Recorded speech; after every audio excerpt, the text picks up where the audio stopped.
Did you read the dress code? She sneered on her very first day, waving the handbook in my face. You are fired.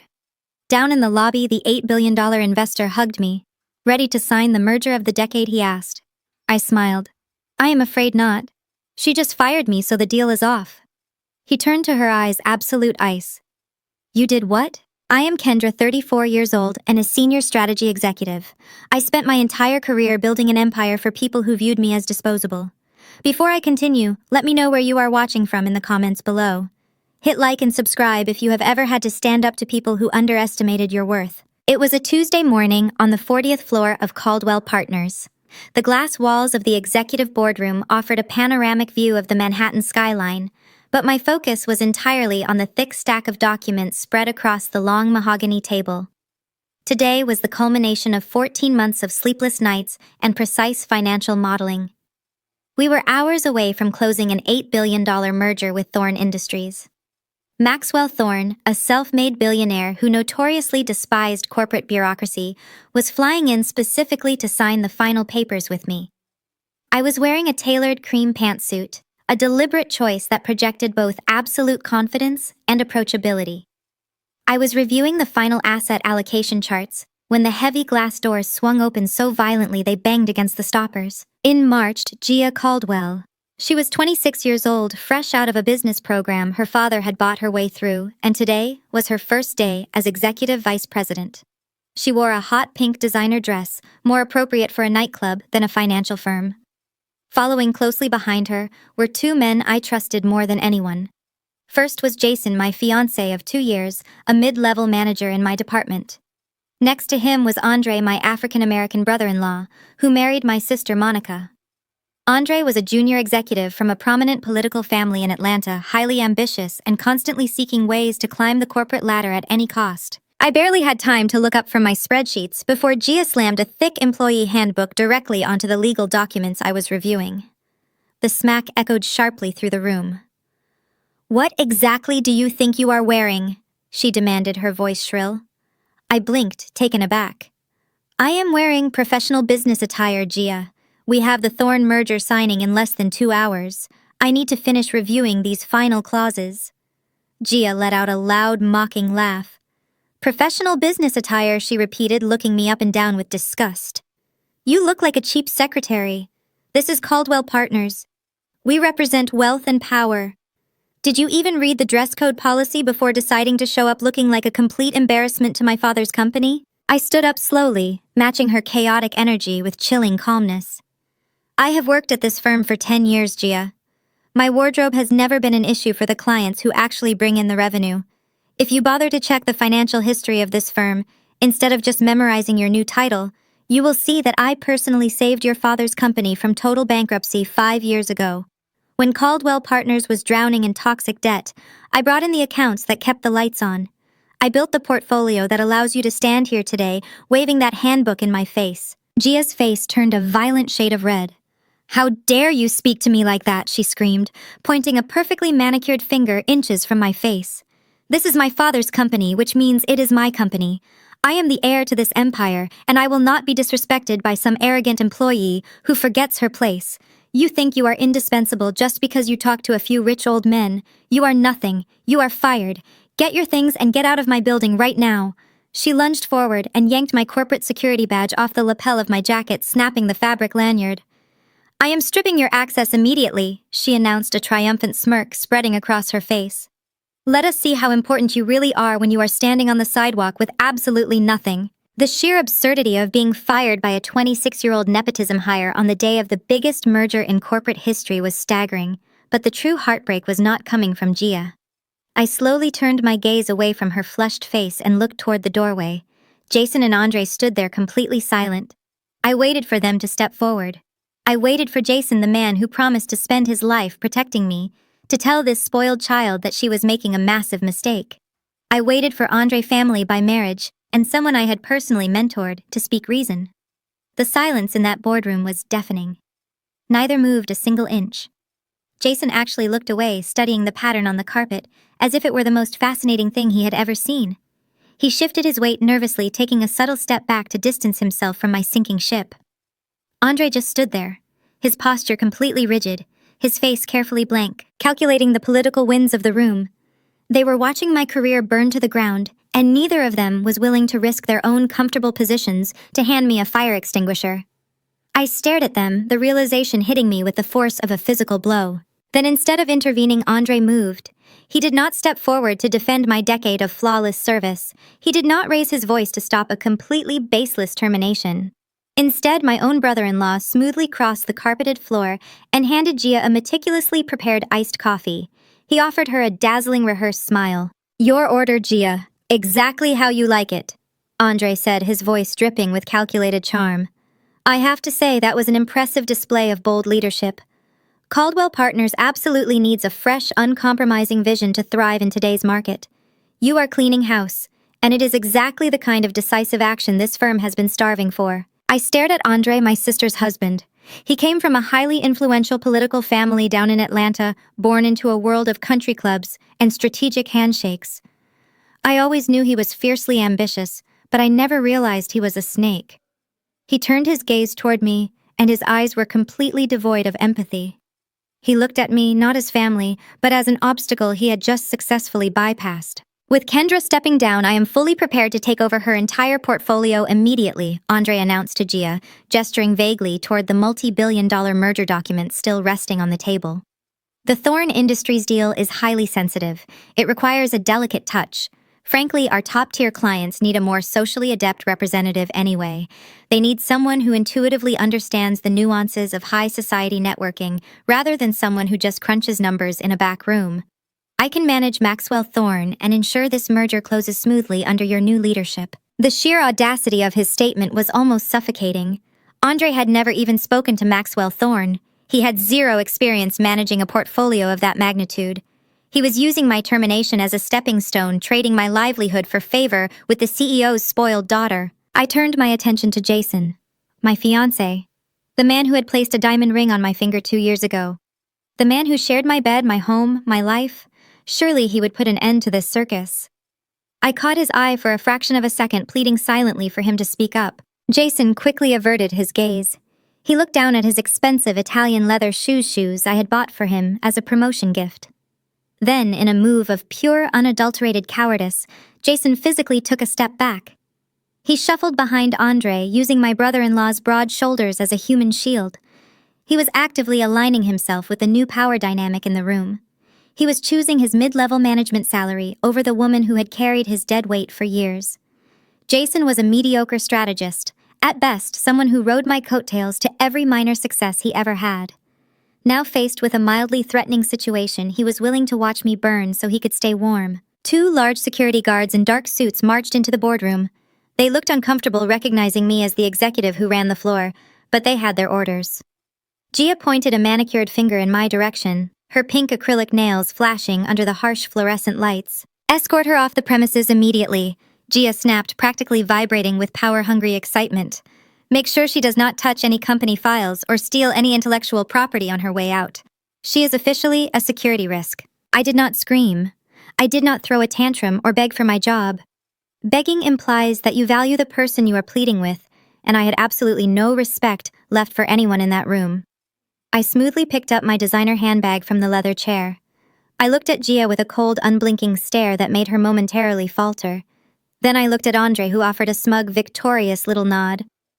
Finally, I looked at the top of Jason's head, still cowardly tucked behind my brother-in-law. I turned on my heel and walked out of the boardroom. The security guards flanked me, but I led the pace. I kept my spine completely straight and my chin parallel to the floor. Dozens of junior analysts and associates peered out from their glass cubicles, their faces pale with shock, as they watched their top executive being marched toward the elevators like a common criminal. The entire floor had gone deathly silent. They all knew that without my client roster, their year-end bonuses were going to be non-existent. I reached the elevator bank and pressed the down button. The heavy steel doors slid open with a soft chime. I stepped inside the mahogany-paneled cab, and the security guards remained in the hallway, watching me as the doors slowly closed. The moment the metal panels sealed shut, isolating me in the quiet, descending box, my phone vibrated in my pocket. I pulled it out, expecting an urgent client email. Instead, it was a text from Jason. I stared at the screen as the elevator rapidly dropped toward the ground floor. The words illuminated in the harsh light of the screen felt like a physical knife twisting in my ribs. Gia just promoted me to director on Andre's recommendation, the message read. I can't have a fired liability dragging me down. The wedding is off. I'm moving my stuff out tonight. A fired liability. That was how my fiancé saw me. 10 years of building a career crushed by a jealous heiress. 2 years of building a relationship erased by a single text message. And a supposed family bond discarded by a brother-in-law eager for a corner office. The elevator continued its rapid, steady descent. I was entirely alone, stripped of my title, my partner, and my familial support in a matter of 15 minutes.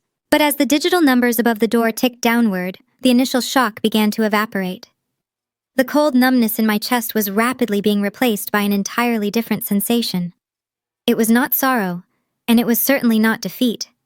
It was a sharp, calculating fury. Jason thought I was a liability. Andre thought he could steal my client. Gia actually thought she owned the empire I built. They were all incredibly foolish. They had just thrown a match into a powder keg, unaware I held the detonator. The elevator reached the ground floor with a soft ding. The doors slid apart, revealing the expansive, marble-clad main lobby of Caldwell Partners. I gripped my phone tightly, slipping it into my pocket. I did not shed a single tear. I stepped out, breathing in the cool, air-conditioned air. I was walking out of this building with nothing but the clothes on my back, but I knew exactly what was waiting for me. Before I could even reach the exit doors, the facility manager intercepted me at the ground floor security desk. He looked highly uncomfortable as he handed me a single flimsy cardboard box. They had hastily swept the few personal items from my desk into it while the guards escorted me down the elevator. I looked inside the container. A framed photograph of an empty beach, a heavy silver pen gifted by a former mentor, and a customized leather notebook filled with my private strategy codes. 10 years of my life. 10 years of breaking my back for Caldwell Partners condensed into a cardboard box that weighed less than 5 pounds. I gripped the cardboard edges, feeling the rough texture press against my palms. There were no tears burning my eyes. There was no trembling in my hands. Instead, a terrifying absolute calm washed over my entire body. I processed the simultaneous destruction of my career and my relationship with the clinical precision of a machine. Jason was gone, evaporating into thin air the second his comfort was threatened. The man I had shared my home with, the man who had slept beside me, had traded our entire future for a meaningless title change. Andre, the family member I had defended at every holiday dinner, had eagerly plunged the knife into my back to secure his own corner office. They thought they had broken me. They thought stripping me of my title and my upcoming marriage would leave me weeping on the sidewalk. They vastly underestimated the woman they had just betrayed. I did not build my success by relying on the kindness of cowards. I built it by being the smartest, most ruthless person in any room I entered. The main lobby of Caldwell Partners was designed specifically to intimidate. It featured soaring 30-foot ceilings, highly polished Italian marble floors, and massive stone pillars that echoed with the sharp click of expensive shoes. Usually, I walked through this space with a phone pressed to my ear, dictating terms that moved millions of dollars across international borders. Today, I was standing near the security turnstiles, a discarded asset holding a cardboard box. A few passing employees caught my eye. They quickly looked away, dropping their gazes to their phones, or suddenly becoming very interested in the floor tiles. I could hear the hushed whispers echoing off the marble walls. Assistants and junior analysts were trading urgent text messages, watching my downfall like a live theater performance. The gossip was already spreading through the corporate messaging system like wildfire. The mighty Kendra had been ousted by the CEO's reckless daughter. I watched their nervous reactions, completely understanding their fear. In a corporate environment driven heavily by nepotism, loyalty was a dangerous and expensive commodity. I stood my ground near the towering glass walls of the entrance, breathing evenly, letting the cold reality of the moment sharpen my focus. I was not rushing out the door in shame. I wanted to feel every single second of this profound betrayal. I wanted it permanently imprinted in my memory, so I would never again make the mistake of trusting people who only valued my financial utility. Through the massive floor-to-ceiling windows, a fleet of black SUVs aggressively pulled up to the curb, disregarding the parking signs entirely. The heavily tinted doors swung open in perfect unison. A team of sharp-suited lawyers stepped out first, creating a protective perimeter on the sidewalk. Then from the lead vehicle emerged Maxwell Thorne. The self-made billionaire was a truly imposing figure. At 60 years old, he possessed a relentless, commanding energy that demanded absolute submission from anyone attempting to do business with him. He wore a perfectly tailored charcoal suit, his silver hair swept back, his eyes scanning the building with the predatory gaze of a man who owned entire industries. He was the founder of Thorn Industries, the $8 billion client I had spent the last 14 months carefully courting, advising, and securing. He was a man who had built his empire from dirt, rising through sheer grit and unmatched intelligence. He was notoriously difficult to please, infamous for walking out of boardrooms if he felt his time was being wasted for even a fraction of a second. He despised corporate politics, despised unearned wealth, and completely despised nepotism. Maxwell Thorne respected one thing only, and that was undeniable results. And I was the only person in this entire building who had consistently delivered those results to him. The heavy glass revolving doors spun rapidly as his entourage moved into the lobby, the collective sound of their confident footsteps drowning out the ambient noise of the building. Positioned aggressively near the center of the lobby, completely blocking the path to the private executive elevators, was the newly formed power trio. Gia Caldwell stood at the forefront, vibrating with a desperate manic energy. She had hastily smoothed down her hot pink designer dress, attempting to project a hollow imitation of corporate authority. Directly behind her left shoulder stood Andre, tightly gripping a thick leather binder containing the merger documents I had meticulously drafted over thousands of hours. He adjusted his silk tie, his chest puffed out completely, ready to charm the billionaire with his polished Southern pedigree. Tucked securely behind Andre's right shoulder was Jason, looking exceptionally sweaty and pale, completely out of his depth, but painfully eager to claim the elevated status of a director. They were practically vibrating with anticipation, ready to bow down and kiss the ring of the man holding an $8 billion check. They honestly believed they could simply step into my shoes, smile brightly, and close the most complex financial merger of the decade without doing any of the actual work. They looked like amateur actors playing dress-up in a high-stakes world they did not remotely understand. I remained standing perfectly still near the security desk, my cardboard box held loosely against my hip. I watched Gia practice her winning artificial smile. I watched Andre straighten his expensive cuffs. I watched Jason wipe his sweaty palms on his trousers. The scene was perfectly set. The trap they had built for me was about to snap shut on their own necks. I took a slow, steady breath and waited for Maxwell Thorne to cross the vast marble floor. Maxwell Thorne moved across the vast expanse of the Caldwell Partners lobby with the heavy, undeniable momentum of a freight train. His massive legal team flanked him like a highly trained military unit, their heavy leather briefcases swinging in perfect unison. As he confidently approached the center of the room, Gia Caldwell suddenly sprang into action. She stepped directly into his path, blocking his forward movement with an aggressive, overly bright smile that stretched tight across her flushed face. "Mr. Thorne," she practically chirped, her voice echoing shrilly against the towering ceilings. "I am Gia Caldwell, the new executive vice president of this firm. It is an absolute honor to welcome you to our headquarters today." She extended her hand enthusiastically, her pink acrylic nails catching the overhead light.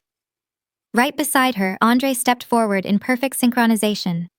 He snapped his thick leather binder shut and thrust his hand out, flashing a carefully rehearsed 100-watt smile. "Maxwell Thorne, sir, it is a true privilege," Andre said, projecting his smooth southern charm. "I am Andre, and I will be personally overseeing your expansive portfolio from this moment forward." Maxwell did not break his stride. He did not slow down. He did not even blink.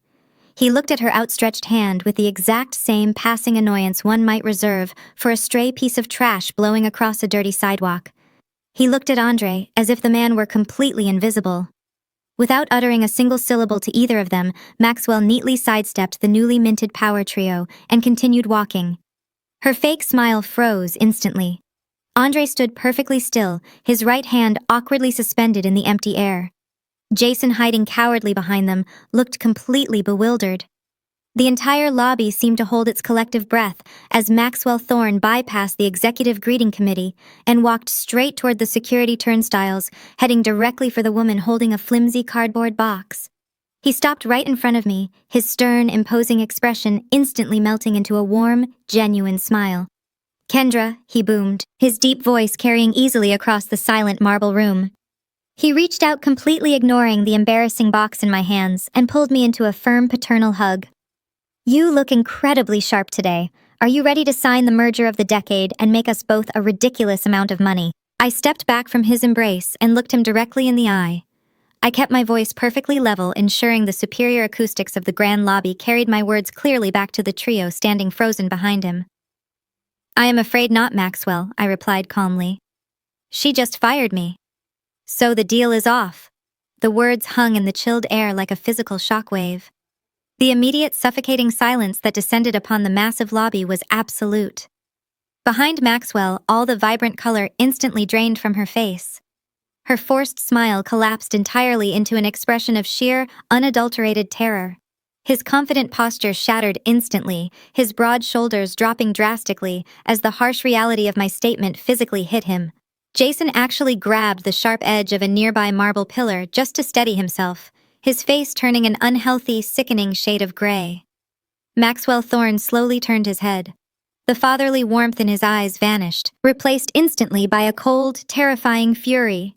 He fixed his unyielding gaze onto Gia, looking at her as if she were a remarkably foolish insect. He took one slow, deliberate step toward her.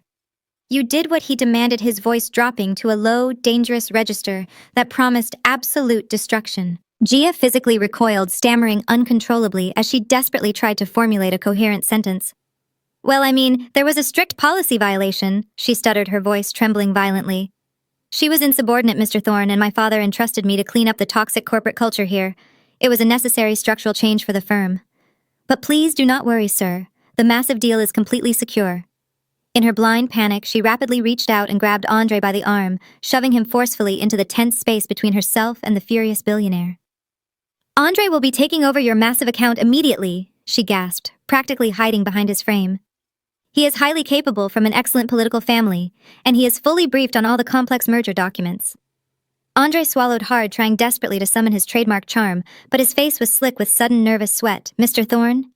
Andre began, his voice completely lacking its usual smooth confidence. I assure you Caldwell Partners values your monumental business immensely.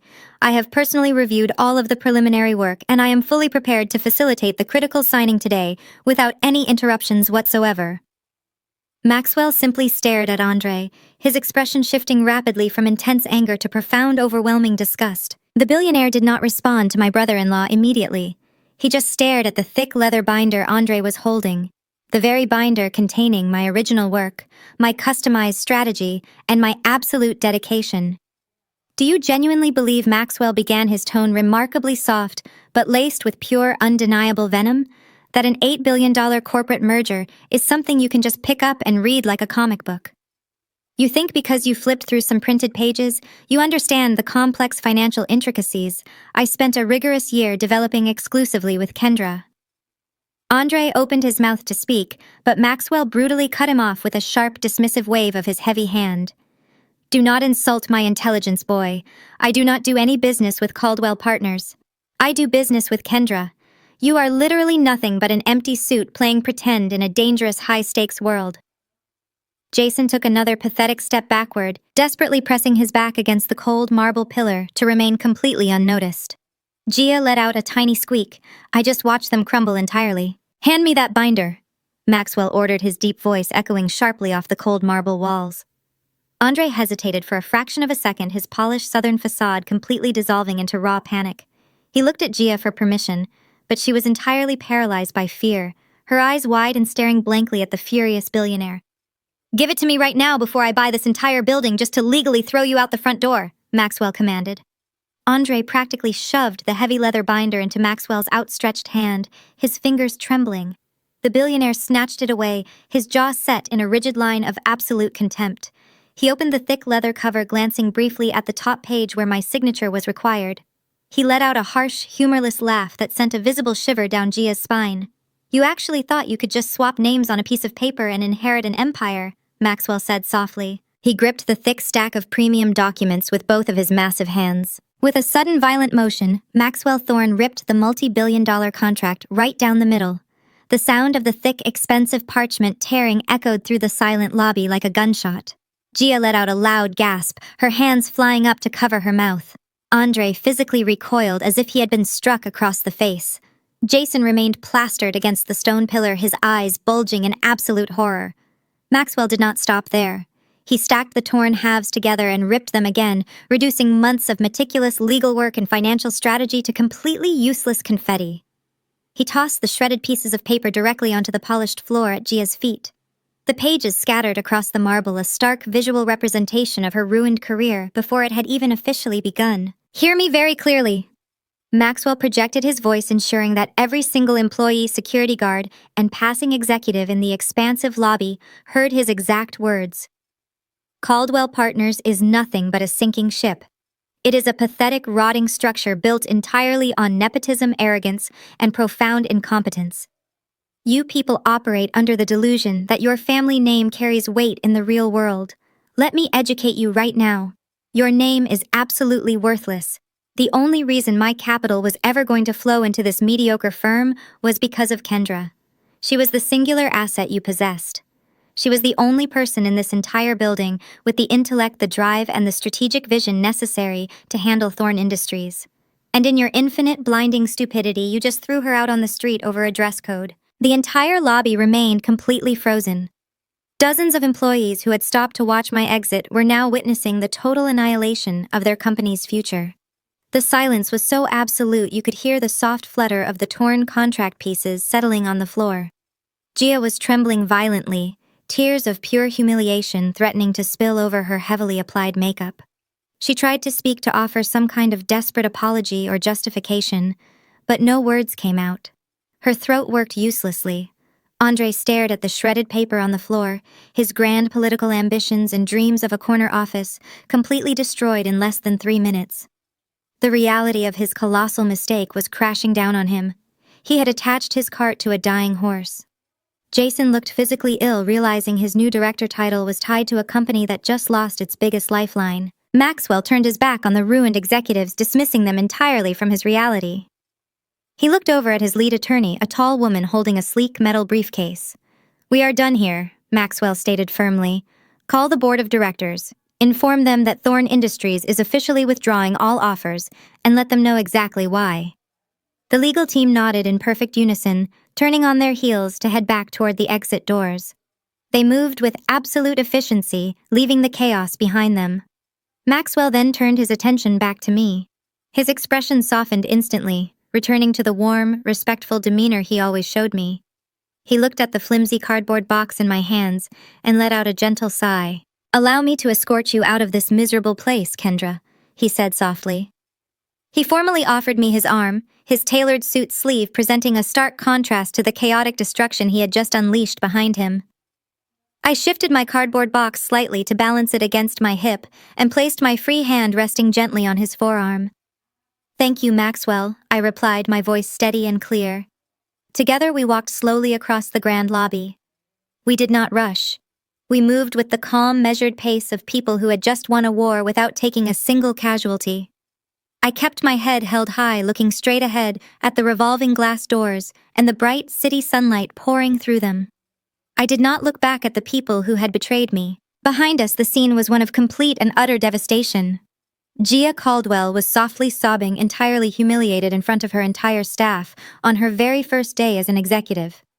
Andre was frantically dialing his phone, desperately trying to call his wealthy parents to figure out how to salvage his ruined reputation in the financial sector. Jason remained frozen against his pillar, realizing that he had just sacrificed his upcoming marriage to an incredibly successful woman for a meaningless promotion at a company that was now financially doomed. They were trapped in the toxic wasteland they had created for themselves, surrounded by the glaring eyes of the employees they had just doomed. The security guards practically rushed to open the heavy doors for us.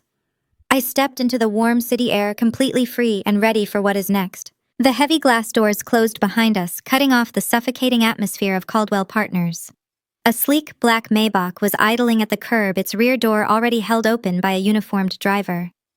Maxwell guided me toward the vehicle with a reassuring hand on my shoulder. I slid onto the plush leather seat, resting my cardboard box on the floorboard. As the heavy door shut, sealing us in absolute quiet, absolute chaos was erupting exactly 40 floors above us. Inside the corner office of the executive suite, Richard Caldwell, the CEO, and Gia's father was staring at his ringing phone in sheer disbelief.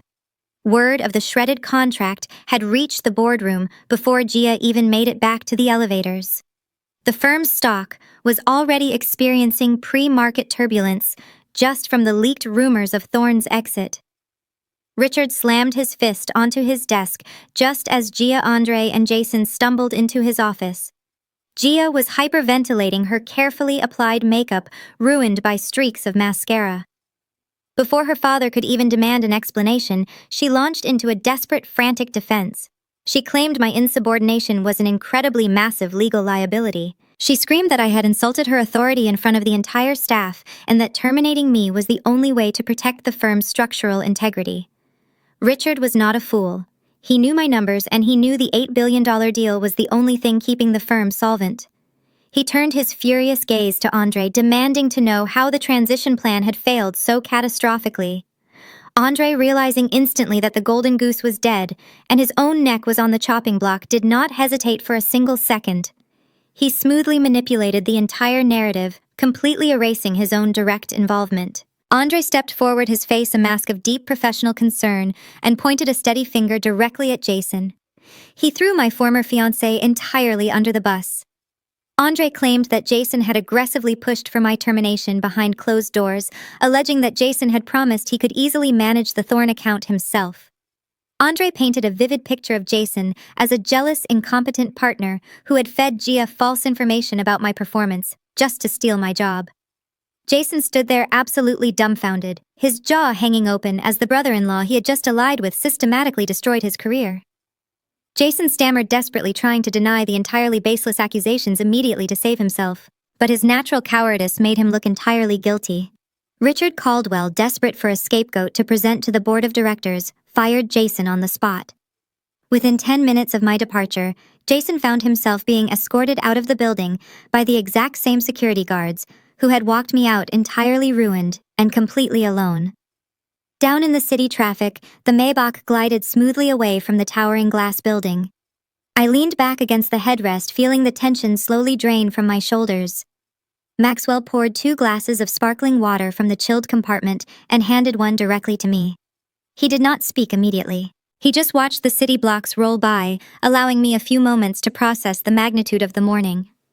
When he finally spoke, his voice was entirely devoid of the fury he had displayed in the lobby. He was back to being the sharp, calculating billionaire I had worked with for over a year. "You handled that beautifully," Kendra Maxwell said, taking a slow sip from his glass. "Most people would have shattered into a million pieces. You stood there like a stone wall. That is exactly why I trusted you with my capital in the first place. You do not let emotion dictate your strategy. You let it fuel your perfectly flawless execution." I looked at him, tracing the rim of my glass. "I did not have time to be emotional, Maxwell. I spent 10 years building a fortress for a family that locked me out the second I became inconvenient. They did not just fire me, they tried to erase me. My fiancé abandoned me via text message before I even reached the ground floor. My brother-in-law orchestrated the entire takeover to secure a corner office. I am not sad, I am simply recalibrating my trajectory." Maxwell offered a low, appreciative chuckle.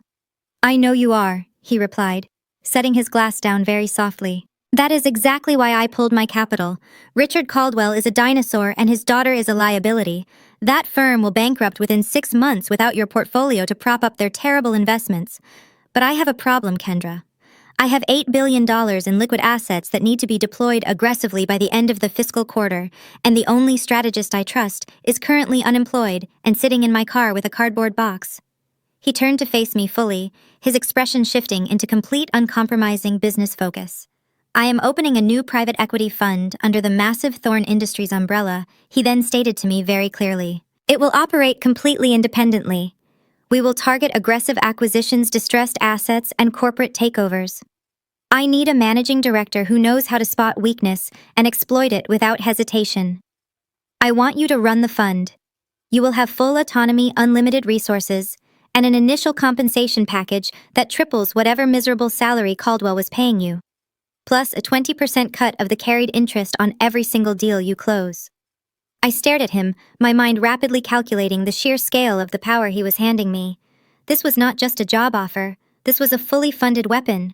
This was the exact capital I needed. I needed to launch a silent, devastating financial war against every single person who had betrayed me. I looked at the cardboard box resting on the floor. It contained the remnants of my past life. I looked back at Maxwell Thorn, a man who recognized my absolute value without question. I smiled. I accept your offer, Maxwell. I said, my voice completely steady and cold. But I have one specific condition for you. When we start acquiring distressed assets, I get to choose our absolute first target. Maxwell smiled, a predatory gleam flashing in his eyes. He raised his glass in a silent toast. Caldwell Partners will not even see us coming, he replied, clinking his heavy crystal glass gently against mine right now. The Maybach dropped me off outside my downtown apartment complex where I quietly packed a week of clothes into a single suitcase. By late evening, the pleasant hum of the city had transformed into a raging storm. Heavy slate-gray clouds hung low over the suburbs, unleashing a torrential downpour that blurred the windshield wipers into a frantic, useless rhythm. I gripped the steering wheel of my sedan, my knuckles turning white as I navigated the flooded streets. My mind was still reeling from the devastating text message Jason had sent earlier that afternoon. The man I had shared an apartment with for 2 years had erased our entire future without a single phone call, trading our relationship for a director title at a dying company. I needed a brief moment of grounding.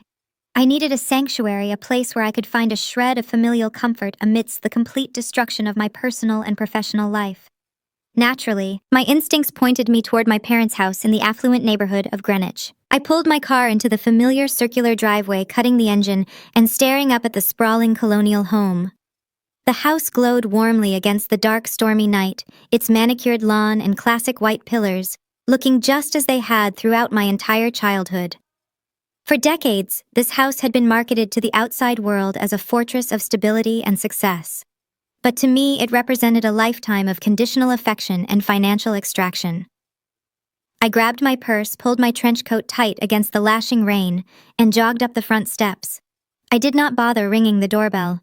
I reached into my bag, pulled out my spare key, and unlocked the heavy wooden front door, expecting a quiet refuge from the chaotic storm raging outside. As the door swung open, the warm air of the foyer hit me, carrying the sharp scent of expensive wine and roasted lamb. But there was no quiet waiting for me. Instead, loud laughter and upbeat music spilled out from the formal dining room down the hall. I stepped inside, shaking the heavy rain from my umbrella, and walked toward the sound. I paused at the entryway of the dining room, my wet shoes sticking slightly to the polished hardwood floor. Seated around the long mahogany table were my mother Patricia, my father Harrison, my younger sister Monica, and to my absolute shock, my brother-in-law Andre. They were surrounded by crystal flutes and half-empty bottles of vintage champagne, toasting loudly to something that sounded suspiciously like a major celebration. Patricia looked up first, her eyes locking onto mine. The warm, welcoming smile she usually wore for guests vanished instantly, replaced by a tight, judgmental frown. She looked me up and down, taking in my wet hair, my damp trench coat, and the exhaustion etched deep into my face. "Kendra," she said, her voice dripping with irritation. "Look at you. You are tracking rainwater all over the expensive Persian rug. Did you lose your mind driving out in a storm like this without calling first?" Harrison barely glanced up from his champagne glass, merely offering a dismissive grunt. Monica giggled, leaning back in her chair with a designer silk scarf draped loosely around her neck. Andre sat right beside her, wearing an expensive tailored jacket, looking entirely at home at the head of the table. I stood there in the doorway, the physical chill of the rain still clinging to my skin, while my own family treated my arrival like an inconvenient intrusion. I had driven through a dangerous downpour, seeking a safe harbor, completely forgetting that the storm inside this house was always much worse than the one outside. For the last 3 years, I had quietly shouldered 70% of my parents' monthly mortgage payments. Every single month without fail, a direct wire transfer left my corporate account to keep this sprawling roof over their heads. My father had retired early to dabble in unprofitable investments, and my mother refused to scale back her country club lifestyle. Whenever they faced a shortfall, they called me. They framed it as giving back to the people who raised me, a sacred familial duty I was obligated to fulfill. I never complained. I simply paid the bills, believing that my financial sacrifices were buying stability for the people I loved. Meanwhile, that exact same financial safety net was never extended equally. While I worked 80-hour weeks closing multi-billion-dollar deals, my parents constantly funneled their own remaining cash and free time into funding Monica and Andre's lavish lifestyle. Monica had never held a real job in her life, spending her days shopping in the city and posting curated luxury content online, entirely funded by our parents' soft spots and my silent subsidies. Andre, despite his prominent political family background in Atlanta, lived way beyond his means, constantly chasing high-risk business ventures and elite social circles. Whenever Monica needed a new luxury handbag, or Andre needed capital for a speculative investment, my parents found the money often borrowing against their own equity or leaning heavily on the financial cushion I provided. I was their personal ATM, valued solely for my balance sheet, while Monica and Andre were the golden children, showered with unconditional praise and financial indulgence. The silence stretched uncomfortably across the dining room table as I stood dripping on the rug. Patricia sighed dramatically, setting her crystal flute down with a sharp clink. "Well, do not just stand there like a ghost." "Kendra," my mother snapped, breaking the silence. "If you are here to join us for dinner, you will need to go upstairs and change into something appropriate. You look an absolute mess." I stared at her, the exhaustion in my chest suddenly crystallizing into a cold, heavy realization. I had just lost my career, my fiancé, and my entire professional identity in a single afternoon, and my own mother cared more about a wet rug than my well-being. I walked slowly into the dining room, pulling out an empty chair, and sat down at the table.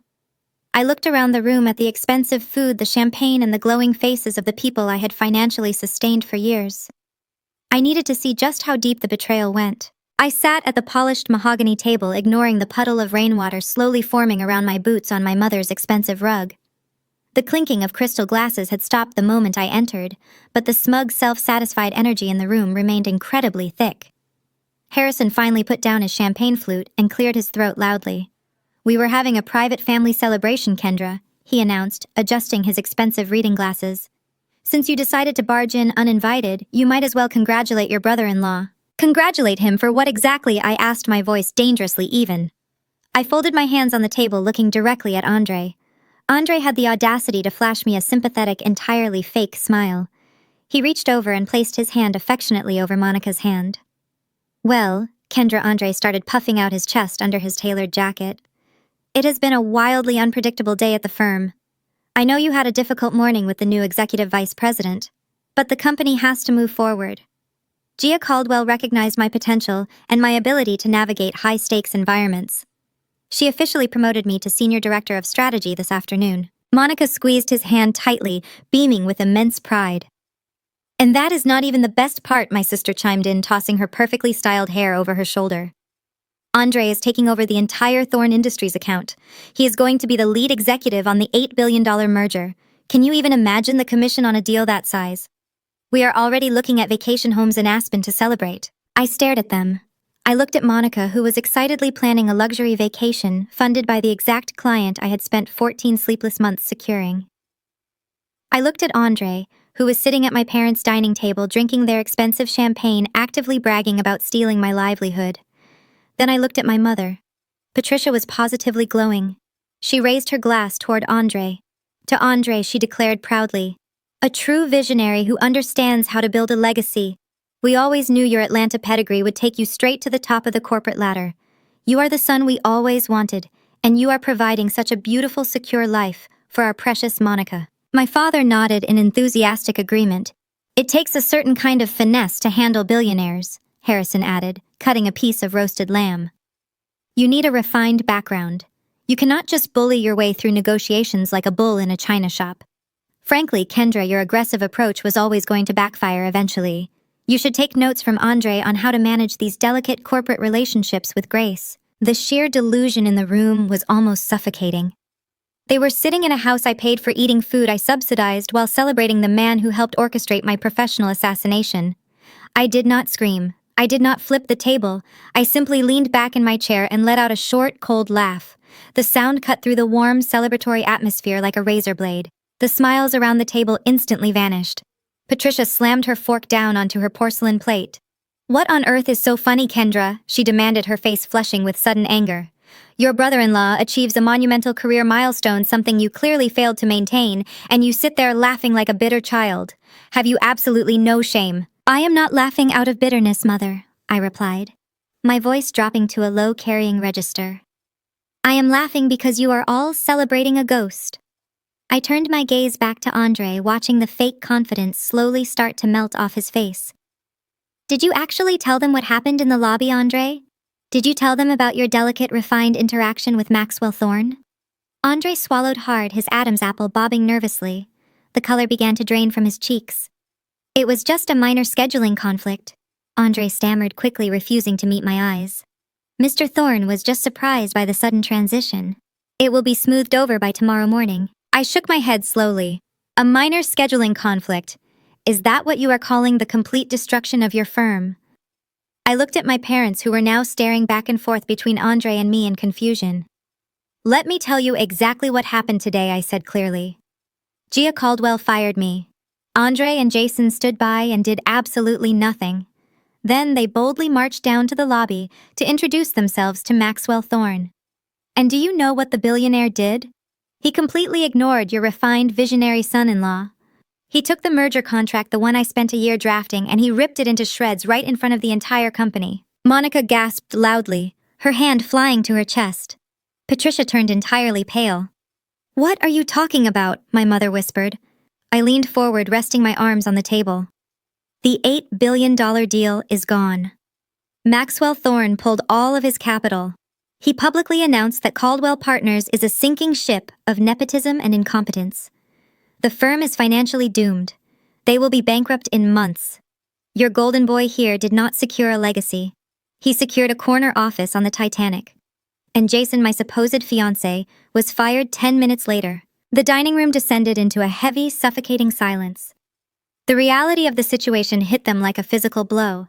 But instead of showing an ounce of empathy for the fact that I had just lost my job and my impending marriage, the toxic machinery of my family immediately pivoted to self-preservation.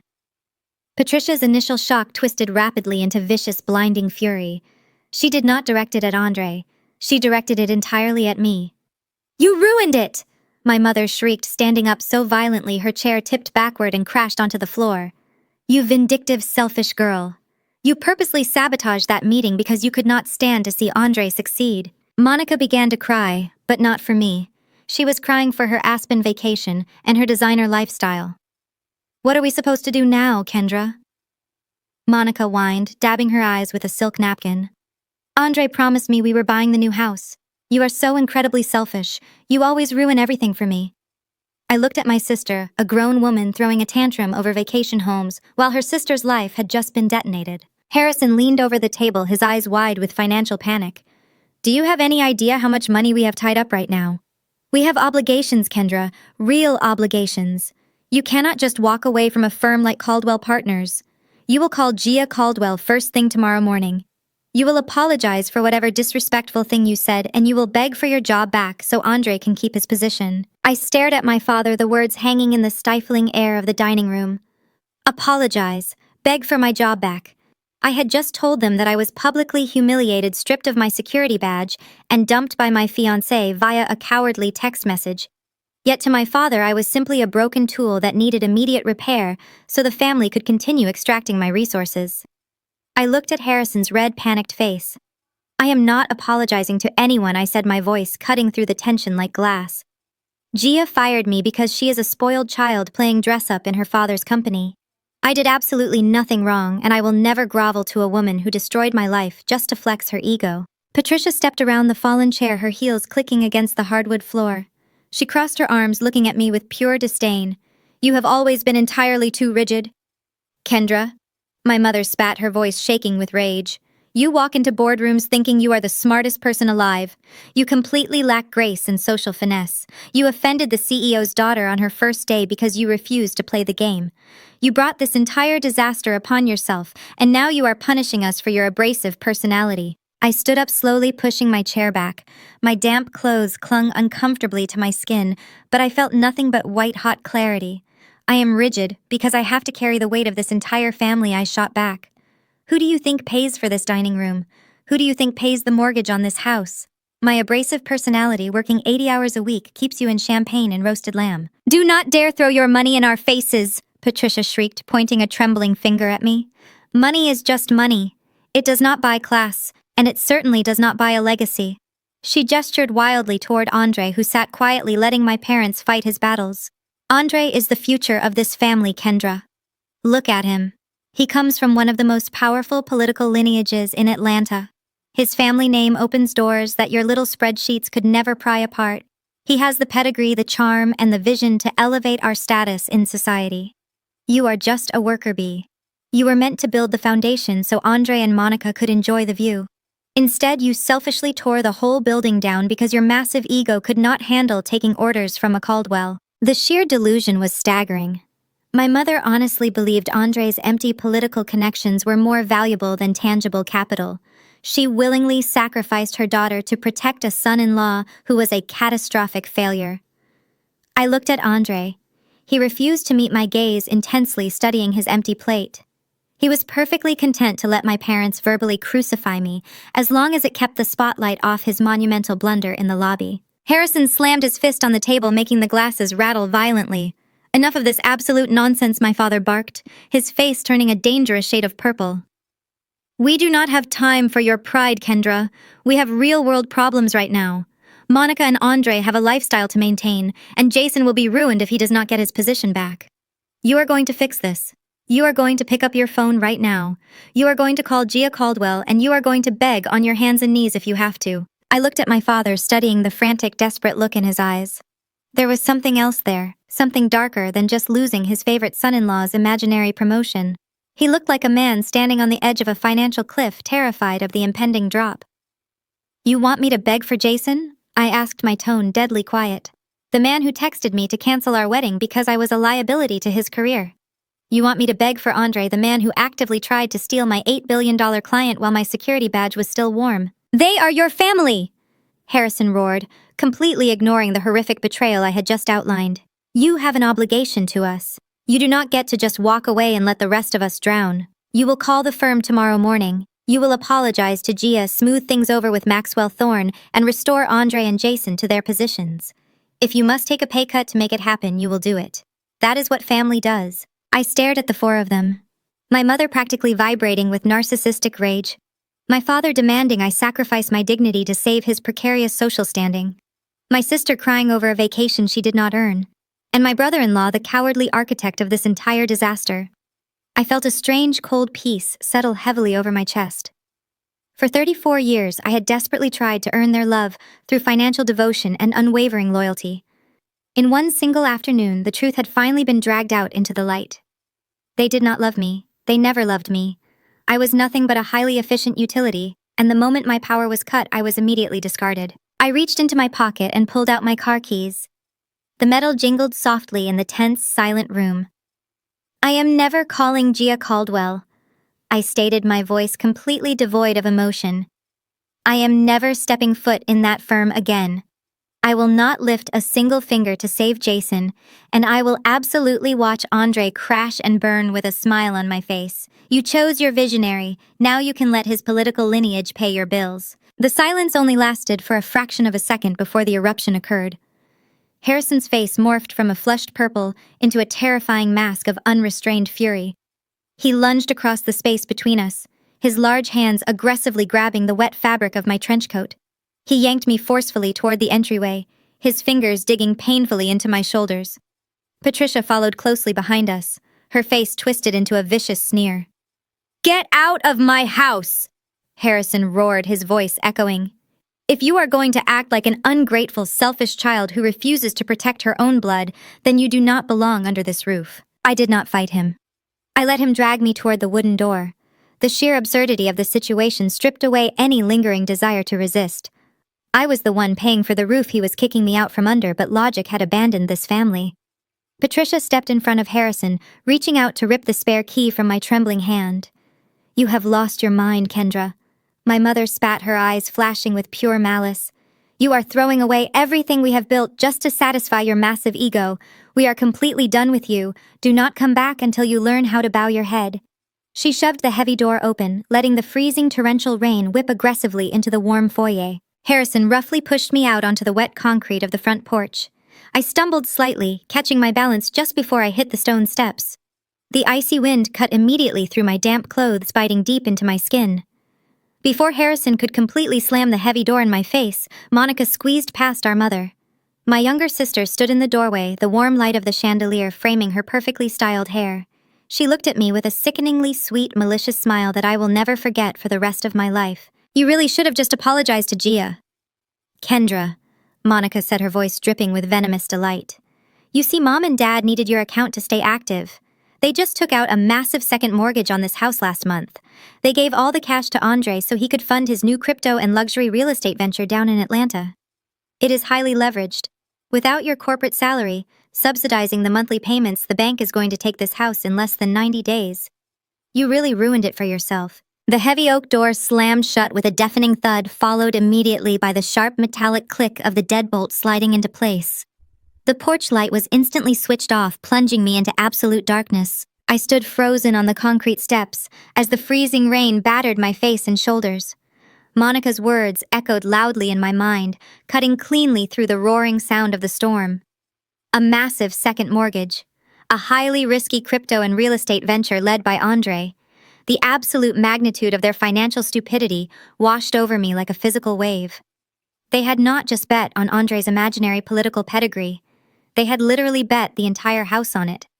They had secretly leveraged the very roof over their heads, the roof I was paying for, to fund a volatile, unregulated gamble, orchestrated by a man who had just proven he could not even hold a conversation with a real billionaire. They were not just a toxic family anymore. They were a sinking ship rapidly taking on water, and they had just violently thrown their only life raft out into the ocean. I walked slowly down the driveway, my boots splashing heavily through the deep puddles. I reached my sedan, unlocked the door, and practically collapsed into the driver's seat. I slammed the door shut, trapping the damp, cold air inside with me. I turned the key in the ignition, blasting the heater on full power, and wrapped my trembling arms tightly around my chest. I sat there in the dimly lit car, watching the rain violently pound against the windshield. I had no job. I had no fiancé. I had no family. But as the warmth from the car heater slowly began to thaw my freezing skin, a deep, profound sense of liberation began to take root in my chest. I was entirely dead to my family, which meant I was finally free from their parasitic grip. I no longer had to subsidize my parents' delusions. I no longer had to fund Monica's designer wardrobe. I no longer had to pretend that Jason was an equal partner. And I certainly no longer had to protect Andre from his own catastrophic incompetence. The financial ties were completely severed. They had foolishly anchored themselves to a dying company and a fraudulent investment scheme, entirely unaware that the market was about to crash directly on their heads. I leaned my head back against the seat, pulling my phone from my damp pocket. I opened my encrypted email application and began drafting a message to Maxwell Thorne. I had accepted his offer in the Maybach, but now I had a highly specific target in mind. I did not just want to build a new private equity fund. I wanted to systematically dismantle Caldwell Partners, and I wanted to quietly purchase the bad debt of my parents' home when the bank inevitably foreclosed on it. I spent the night sleeping in my car parked behind a brightly lit gas station. I was cold, exhausted, and wearing damp clothes. But as the sun began to slowly rise over the city skyline, painting the heavy clouds in shades of pale gold, my mind was sharper than it had ever been. They threw me out into the cold because they thought I was powerless. They were about to discover exactly what happens when the woman who built the empire decides to completely burn it down. 6 months evaporated in a blur of private jets, midnight strategy sessions, and the exhilarating thrill of corporate warfare. The transition from the freezing damp driver's seat of my sedan to the sprawling penthouse suite of Thorne Capital Operations felt less like a career shift and more like a hostile takeover of my own destiny. Maxwell Thorne had not just hired an executive, he had successfully weaponized me. He handed me an unrestricted operational budget, a dedicated team of 50 ruthless financial analysts, and a corner office with floor-to-ceiling glass overlooking the Manhattan skyline. But the most valuable asset he provided was absolute, unquestioned autonomy. I was no longer a worker bee desperately building a fragile foundation for an ungrateful family. I was a designated apex predator in a bespoke, tailored suit, and my absolute favorite hunting ground was the rapidly crumbling empire of Caldwell Partners. Every morning I arrived at my pristine marble desk before dawn, fueled by a potent mixture of dark roast coffee and cold, calculated vengeance. The strategy I deployed was not driven by brute force. It was an exercise in surgical, agonizing precision. I knew every single vulnerability, every hidden clause, and every structural weakness embedded deep within the Caldwell client portfolios because I was the exact architect who had originally built them. I did not need to break any laws or violate any non-compete agreements. I simply waited for Gia Caldwell to inevitably offend her remaining legacy clients with her breathtaking arrogance, and then I elegantly swept in to offer them a secure, highly profitable lifeboat. The first major casualty was the Sterling Logistics account. Gia had boldly attempted to force their aging board of directors into a highly aggressive tech acquisition they explicitly did not want. I scheduled a discreet dinner with their CEO at an exclusive underground club in Tribeca. By the time the dessert and check arrived, I had legally transferred their entire $400 million asset management portfolio over to Thorn Capital. That initial victory triggered a catastrophic avalanche for my former employer. Over the next several weeks, my days became a rapid-fire sequence of high-stakes business maneuvers. I poached the Horizon Healthcare merger right out from under Jason's nose, strategically leveraging his well-documented inability to comprehend complex regulatory compliance laws.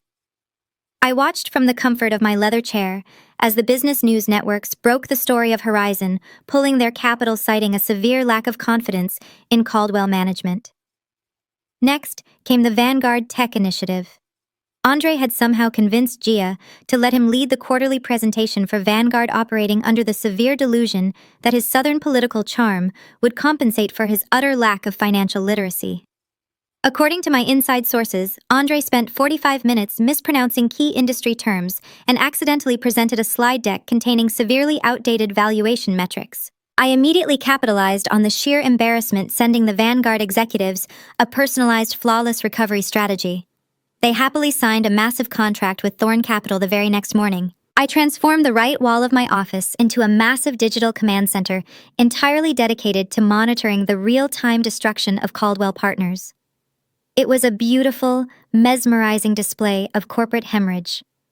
Every single day, I watched their stock ticker blink aggressively in red. I watched their market capitalization plummet by hundreds of millions of dollars. The financial press, once entirely loyal to the prestigious Caldwell legacy, began publishing scathing exposé articles about the toxic, erratic culture festering inside the firm. The headlines were a daily source of immense personal satisfaction. They detailed a severe mass exodus of senior talent, a terrifying liquidity crisis, and a complete systemic failure of executive leadership. The firm was actively bleeding out from 1,000 self-inflicted wounds, and I was the one quietly hiding all the bandages. The most poetic aspect of the entire collapse was that I barely had to lift a finger to destroy Gia and Andre. They were systematically destroying themselves. Gia's unchecked ego was a highly destructive wrecking ball swinging wildly through the remaining company morale. She fired experienced vice presidents for daring to disagree with her unhinged directives and replaced them with inexperienced sycophants who were too terrified to warn her about impending financial cliffs. She vehemently refused to admit she was losing control, continuously doubling down on terrible investments just to prove she was the smartest woman in the room. Meanwhile, Andre was operating as a highly efficient parasite. My former brother-in-law was aggressively draining Caldwell's remaining liquid capital to secretly cover his massive, staggering losses in the crypto market. He was completely out of his depth, desperately shuffling money between offshore accounts and phantom real estate projects, trying to hide the fact that he was financially drowning. Every time a prominent client defected to Thorn Capital, Gia publicly blamed the changing market conditions. She blamed malicious rumors. She blamed absolutely everybody except herself and the profoundly incompetent men she had chosen to elevate. I sat at my desk watching a live financial broadcast where a prominent market analyst officially downgraded Caldwell Partners to a junk status investment. I smiled, taking a slow sip of my coffee. The 6-month campaign of relentless systematic pressure had successfully cracked the foundation of the firm.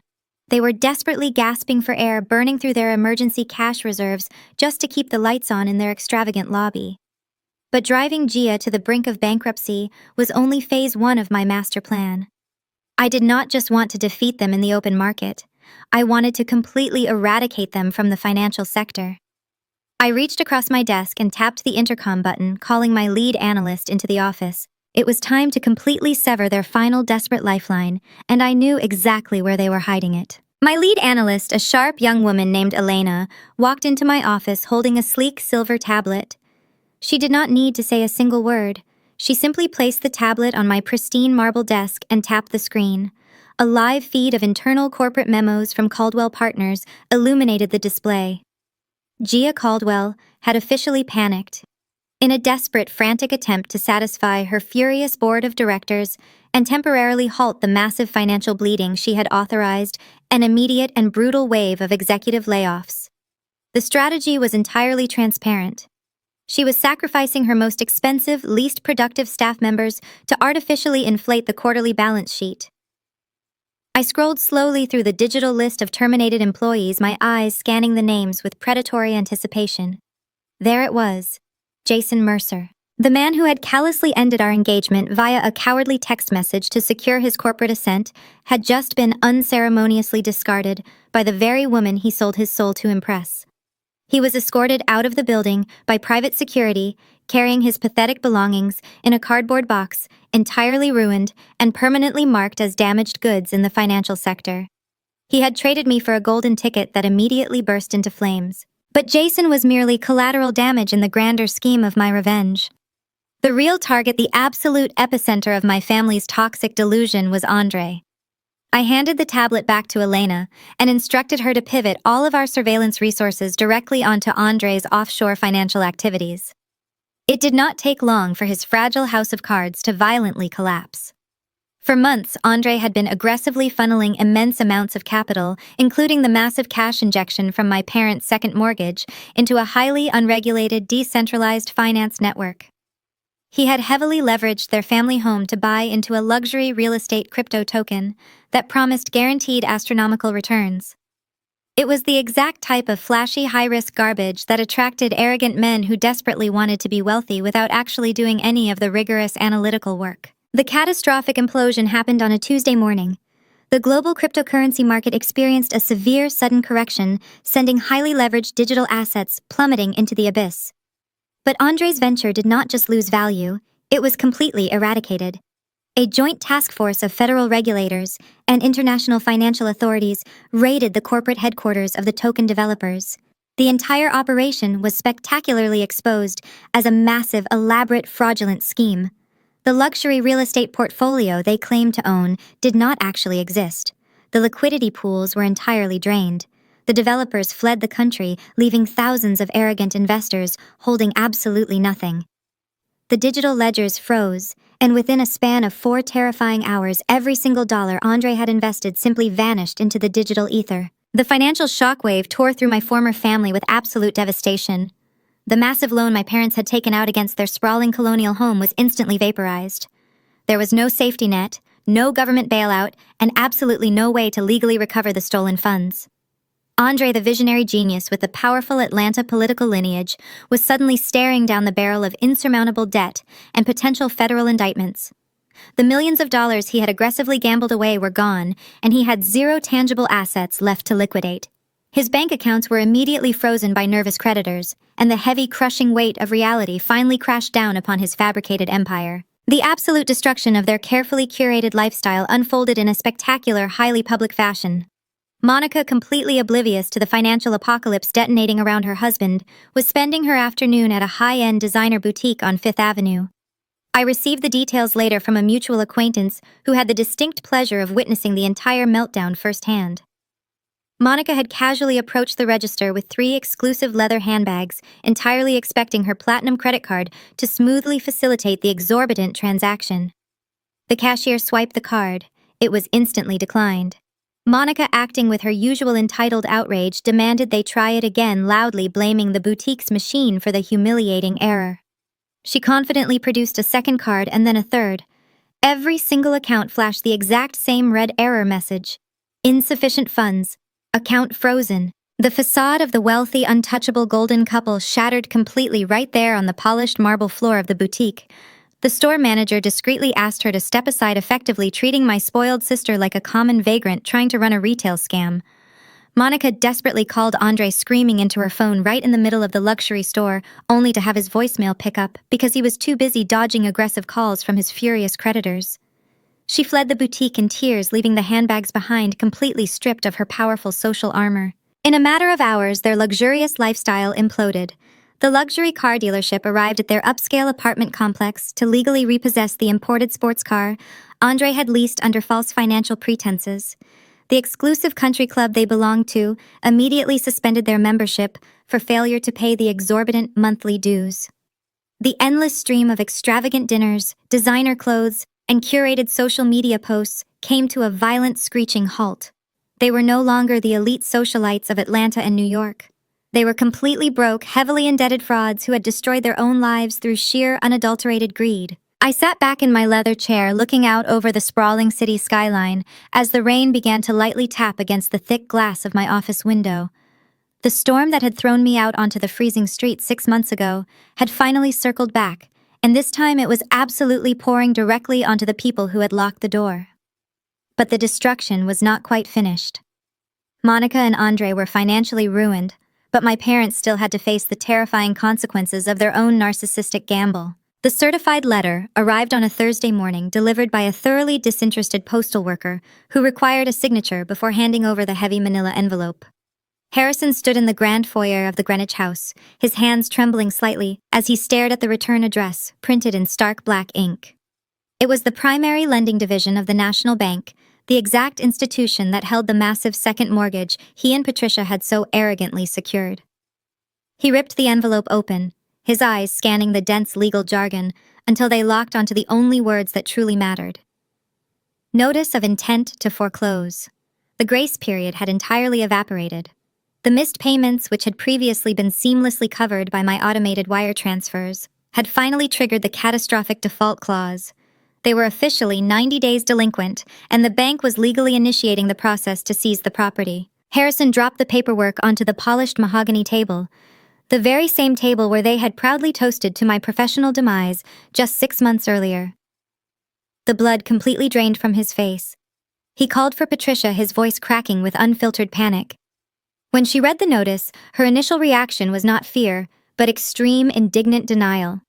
She insisted it was a clerical error, a simple misunderstanding that could easily be rectified with a single aggressive phone call to the branch manager.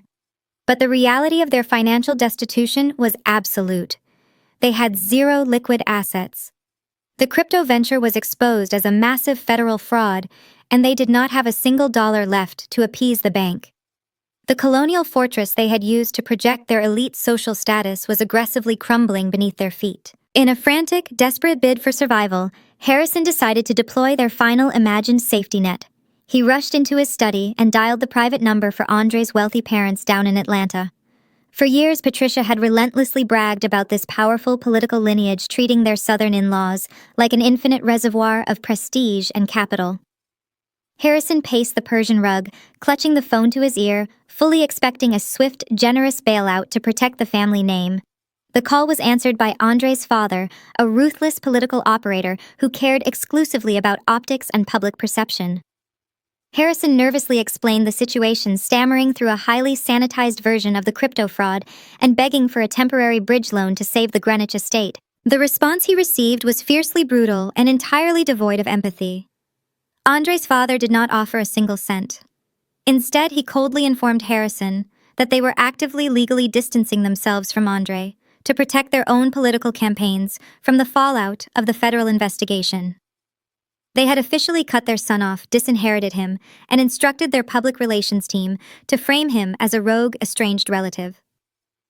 Furthermore, he explicitly warned Harrison never to contact their estate again, aggressively stating that the financial incompetence of his northern in-laws was not an Atlanta problem. The line went completely dead. The powerful lineage my parents had bet their entire home on had just violently slammed the door in their faces, leaving them entirely isolated in their massive sinking ship. The sheer panic in the house quickly mutated into explosive, unrestrained infighting. By late afternoon, Monica and Andre arrived at the Greenwich property with nothing but a few hastily packed suitcases. They had been formally evicted from their upscale apartment, their luxury vehicles repossessed, and their credit lines entirely frozen. The moment they stepped into the foyer, the toxic family dynamic violently turned inward. The unified front they had always maintained against me completely disintegrated. Monica, her face streaked with ruined designer makeup, turned fiercely on her husband. She screamed at Andre with a vicious, unhinged intensity, entirely blaming him for stripping away her luxury lifestyle. She threw her expensive purse at his chest, hysterically demanding to know how he could be stupid enough to lose everything to a fake digital token. Andre, stripped of his fake confidence and tailored suits, yelled right back, blaming her endless shopping habits and her family's toxic pressure for pushing him into high-risk gambles. In the adjacent dining room, the screaming match between my parents was equally catastrophic. Patricia furiously attacked Harrison, her voice echoing loudly off the high ceilings. She viciously blamed him for being weak for signing the second mortgage documents and for trusting a man who clearly had no real business acumen. Harrison fired back, his face turning a dangerous shade of red, reminding her that it was her relentless obsession with country club status and her desperate need to impress the Atlanta in-laws that drove the decision in the first place. They were four deeply narcissistic people trapped in a foreclosed house, aggressively tearing each other apart because they had finally run out of victims to exploit. As the sun began to set, casting long, dark shadows across the grand foyer, a sudden heavy realization washed over the exhausted group. The fighting abruptly stopped. They were entirely out of money, out of favors, and out of wealthy connections. In a moment of pure, terrifying clarity, Patricia looked at Harrison, her eyes wide with sudden desperation. They needed their utility back. They needed the silent ATM they had aggressively thrown out into the freezing rain 6 months prior. They needed me to fix the disaster they had created. Harrison grabbed his cellular phone with trembling hands and frantically scrolled through his contact list. He pulled up my name, hitting the call button, entirely expecting my familiar voicemail greeting. He expected to leave a demanding, guilt-ridden message ordering me to come home and fulfill my familial duties. He placed the phone on speaker so Patricia and Monica could hear, heavily anticipating the connection. Instead of my voice, they were met with a sterile, automated carrier message.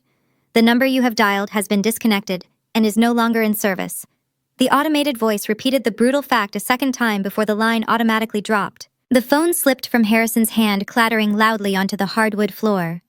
The silence in the room was absolute and entirely suffocating. I had not just ignored them, I had completely erased them from my existence. The realization finally hit them with the force of a physical blow.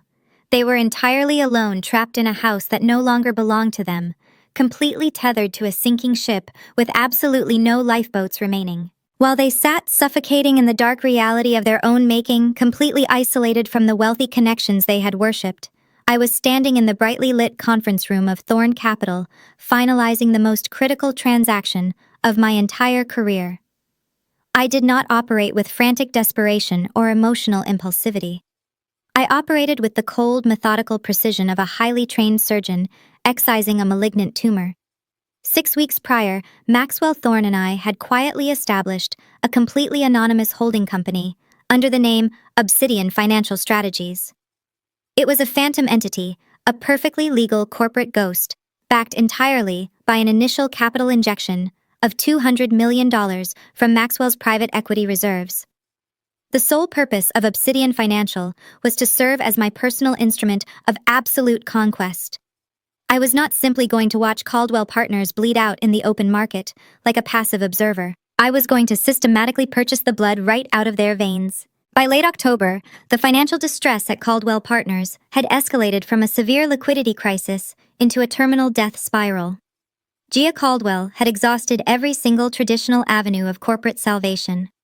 Her remaining board members were in open revolt, actively seeking buyers for the firm's heavily depreciated assets.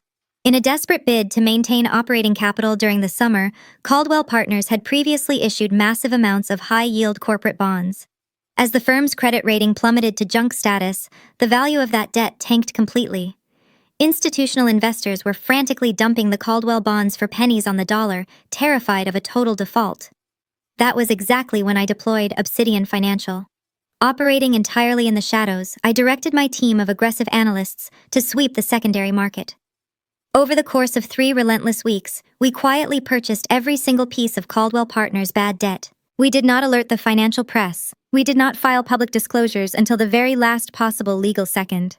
By the time Gia Caldwell realized there was a coordinated accumulation of her firm's liabilities, it was far too late. Obsidian Financial had successfully acquired 68% of the outstanding corporate debt. According to the strict covenants of the original bond agreements, a catastrophic default automatically converted that debt into controlling equity.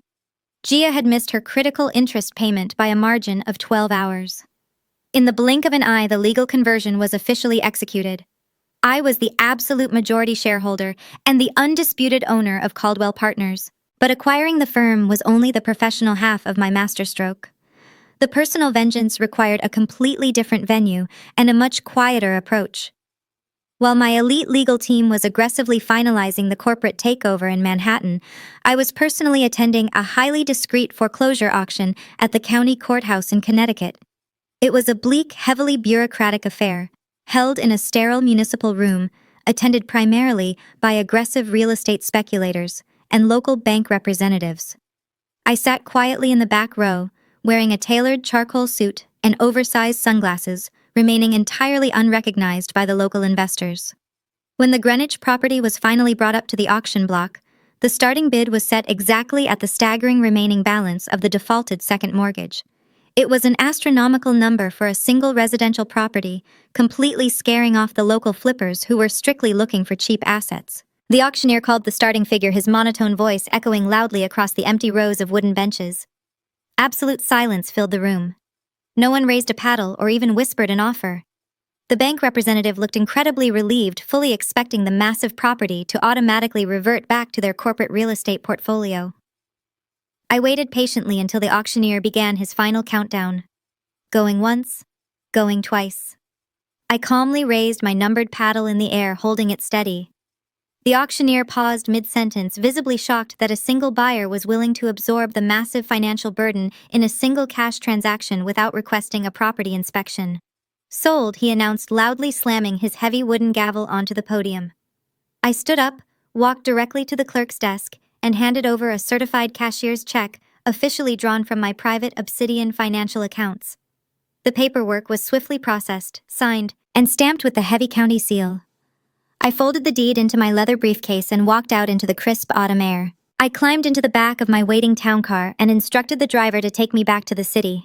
I placed the briefcase on the leather seat next to me and finally let out a long, slow breath.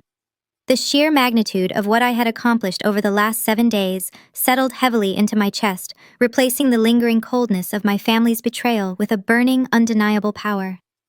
I opened the briefcase and looked at the 2 distinct stacks of legal documents resting inside.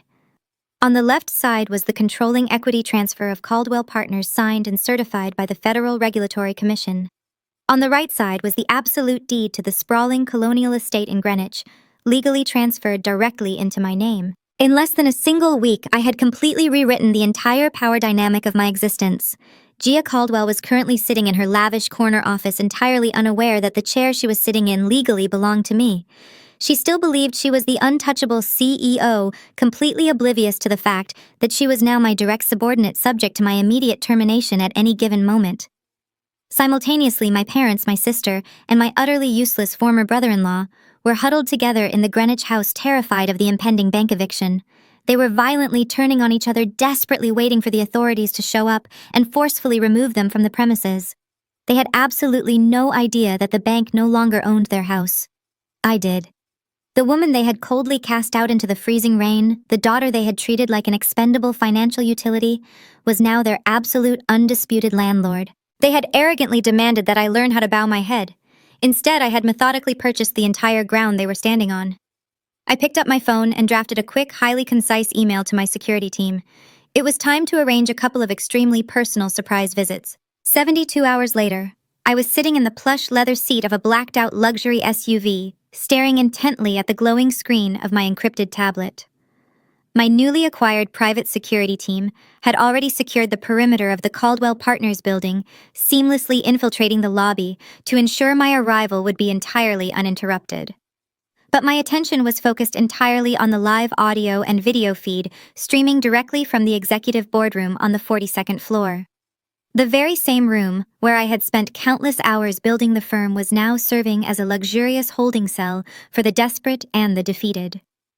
The massive mahogany table, once a symbol of unshakable financial power, was completely bare, except for a single thick stack of legal documents resting at the center.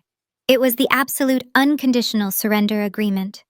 The firm was literally hours away from a catastrophic public liquidation, and Obsidian Financial Strategies was the only entity standing between the remaining executives and total professional ruin. I turned up the volume on my tablet, listening to the frantic, panicked voices echoing through the boardroom.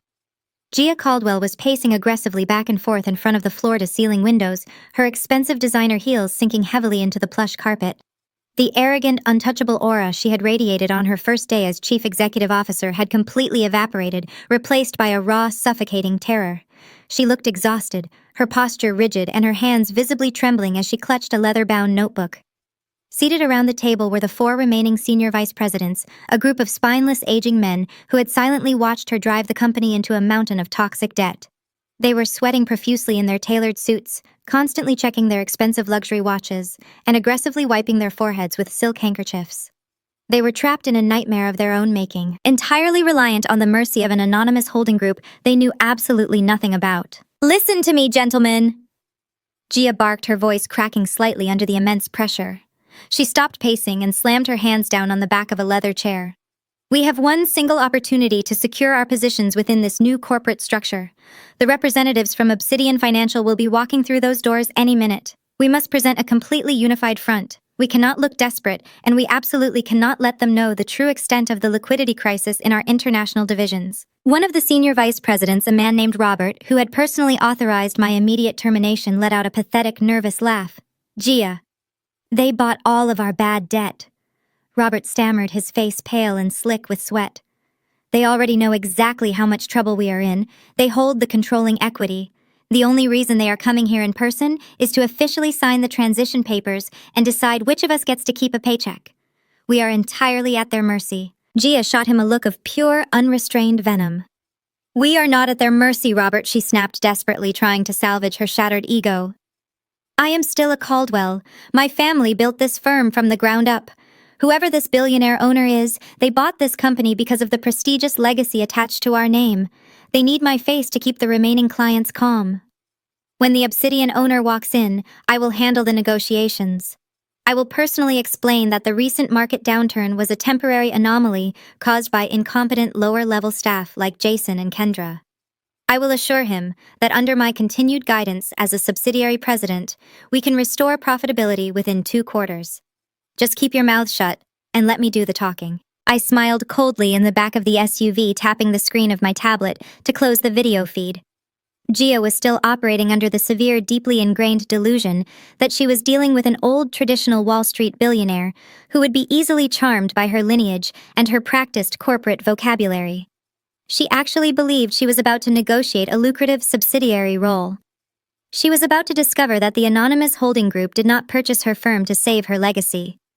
I purchased it to completely eradicate it. I signaled my driver and the heavy vehicle pulled smoothly up to the curb directly in front of the Caldwell Partners' main entrance. My lead security officer opened the door and I stepped out onto the bustling Manhattan sidewalk. I was not wearing the exhausted, overworked trench coat of a corporate foot soldier. I was wearing a bespoke, razor-sharp white suit, projecting an aura of absolute, undisputed authority. I walked through the revolving glass doors and stepped into the sprawling marble lobby. The exact same security guards who had aggressively confiscated my badge and escorted me off the premises just 6 months prior were now standing rigidly at attention, hastily clearing a path for me and my security detail. They had been informed by the Obsidian transition team that the new majority owner was arriving, and they were terrified of making eye contact. I bypassed the reception desk entirely and walked directly into the private executive elevator. I pressed the button for the 42nd floor and watched the digital numbers tick upward in absolute silence. The physical sensation of power settling in my chest was intoxicating. I was returning to the scene of my greatest public humiliation, not to ask for forgiveness, but to officially take possession of the entire building. The elevator chimed softly, and the polished metal doors slid open. I stepped out into the lavish executive hallway. The entire floor was eerily silent, the usual chaotic energy of the trading desks and strategy rooms completely extinguished by the impending bankruptcy. I walked slowly down the corridor, the rhythmic, sharp clicking of my heels echoing loudly against the marble floors. I knew exactly how that sound was registering inside the boardroom. Through the thick mahogany doors, I could hear the immediate terrified rustling of the executives inside. I heard chairs quickly scraping against the carpet as the men hastily stood up to show respect. I heard Robert loudly clearing his throat, his breath hitching in panic. "Stand up straight, gentlemen," Gia hissed aggressively from the other side of the door, her voice vibrating with desperate anticipation. "Remember your talking points. Project confidence. Welcome the new owner with absolute respect. I stopped right in front of the massive double doors, placing my hands firmly against the cool brass handles. The air in the hallway felt incredibly charged heavy with the weight of absolute vengeance. They were inside practicing their pathetic speeches, desperately hoping to impress a phantom billionaire. I took one final steadying breath, letting the icy resolve completely freeze over my emotions. Then, with a single forceful push, I shoved the heavy mahogany doors wide open and stepped into the boardroom. The heavy mahogany doors crashed violently against the boardroom walls, the sound echoing like a gunshot through the suffocating silence of the room. I stepped over the threshold entirely bathed in the harsh fluorescent lights of the executive suite. I was not wearing the bespoke white suit my security team had initially laid out for me that morning. Instead, I had specifically chosen to wear the exact same cream-tailored pantsuit I had worn 6 months prior. The very same suit I had been wearing when Gia Caldwell callously stripped me of my dignity and ordered security to throw me out onto the street. It was meticulously pressed completely spotless and carried the heavy, undeniable weight of absolute poetic justice. I stood frozen in this doorway for a fraction of a second, allowing the sheer magnitude of the moment to completely saturate the room. The initial reaction from the men standing around the table was utter, profound confusion. They had prepared themselves to greet an anonymous billionaire, a faceless titan of Wall Street. Instead, they were staring at the woman they had eagerly sacrificed to save their own pathetic careers. Robert, the senior vice president, actually took a physical step backward, his jaw dropping open in stunned disbelief. But the most exquisite reaction belonged to Gia. She was standing at the far end of the room, positioned right next to her aging father, Richard Caldwell. Richard had apparently been dragged out of his comfortable retirement to help his daughter beg the new corporate overlords for mercy. When Gia saw my face, the color aggressively drained from her skin, leaving her looking like a hollow, terrified ghost. Her arrogant posture completely collapsed. Her mouth opened and closed several times, but her vocal cords completely failed her. Richard stared at me, his eyes wide with a mixture of confusion and mounting horror, as he slowly recognized the woman his daughter had so foolishly discarded. I did not wait for an invitation. I walked slowly and deliberately into the room, the sharp clicking of my heels breaking the paralyzed silence. The executives hastily scrambled out of my way, parting like the Red Sea, as I bypassed the empty guest chairs and walked directly to the massive leather chair at the absolute head of the table, the very chair Gia had aggressively claimed as her birthright. I placed my hands on the leather armrests, turned around, and sat down. "What is the meaning of this?" Richard Caldwell finally choked out, his voice trembling with a mixture of elderly frailty and rising panic. "Where is the representative from Obsidian Financial? You do not belong in this building, Kendra. Security will be called immediately." I leaned back in the chair, crossing my legs with elegant, terrifying precision. I looked directly into Richard's panicked eyes. "I am Obsidian Financial." I stated, my voice completely devoid of emotion, but echoing with absolute authority. "I am the sole proprietor of the holding group that purchased every single piece of your toxic corporate debt. I executed the default clause at midnight. I am your new owner." The words landed like a physical bomb in the center of the boardroom. Robert let out a pathetic, suffocating gasp and collapsed heavily into his chair. Gia staggered backward, hitting the glass wall behind her. "That is a lie," she shrieked, her voice cracking into a hysterical pitch. "That is absolutely impossible. You are a fired employee. You do not have the capital to buy this firm. This is a sick joke." I calmly reached into my leather briefcase, pulled out the certified equity transfer documents, and tossed them aggressively across the polished mahogany table. They slid directly in front of Gia. "Read them," I commanded sharply. "Read the federal stamps. Read the majority shareholder clause. You played corporate dress-up with your father's money, Gia, and you completely bankrupted his legacy in less than 6 months. Now I own it all." Richard Caldwell practically lunged at the documents, his trembling hands frantically flipping through the heavily stamped pages. As his eyes scanned the legal transfer of power, his breathing became shallow and erratic. He looked at his daughter, his face twisted in pure, unadulterated disgust. "You fool," he whispered hoarsely to Gia. "You arrogant, stupid fool. You handed our entire family legacy to a woman you threw away." Gia began to sob violently, her perfectly curated makeup running down her face in dark streaks. "Please, Kendra," she begged, taking a step toward me with her hands clasped tightly together. "Please. This company is my entire life. My name is on the wall. I will step down as chief executive officer. I will take a massive pay cut. Just let me stay on the board. Let my father keep his advisory pension. We can work for you. I stared at her crying face, feeling absolutely nothing but cold satisfaction. You fired me on your very first day to flex your unearned power, I replied, my voice slicing through her pathetic sobbing. You let Jason and Andre try to steal my $8 billion client. You stood by while I was humiliated in the lobby. I am not here to offer you a job, Gia. I am here to execute a purge. I stood up, resting my hands flat on the mahogany table. As of this exact second, you are legally terminated from Caldwell Partners. I announced, my gaze shifting rapidly between Gia and the remaining executives. Your employment contracts are completely voided under the new ownership restructuring clause. You will receive absolutely zero severance pay. Your health benefits are canceled immediately. Furthermore, I have already contacted the Federal Regulatory Commission regarding Andre's fraudulent crypto activities. He is permanently blacklisted from the financial sector, and I am formally submitting Caldwell internal emails proving your board was complicit in his unregulated trades. Robert began to quietly cry into his hands. Richard Caldwell clutched his chest, sinking slowly into a chair as the sheer magnitude of their ruin set in. There is no board of directors anymore. I continued delivering the final fatal blow. Because Caldwell Partners no longer exists. I am completely dissolving this company by the end of the business day. Every single remaining asset, client portfolio, and piece of intellectual property is being aggressively absorbed into Thorn Capital operations.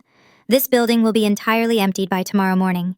Your prestigious legacy is officially dead. I raised my hand and snapped my fingers loudly. The heavy boardroom doors instantly swung open, and 6 massive private security officers stepped into the room. They did not wear the standard Caldwell uniforms.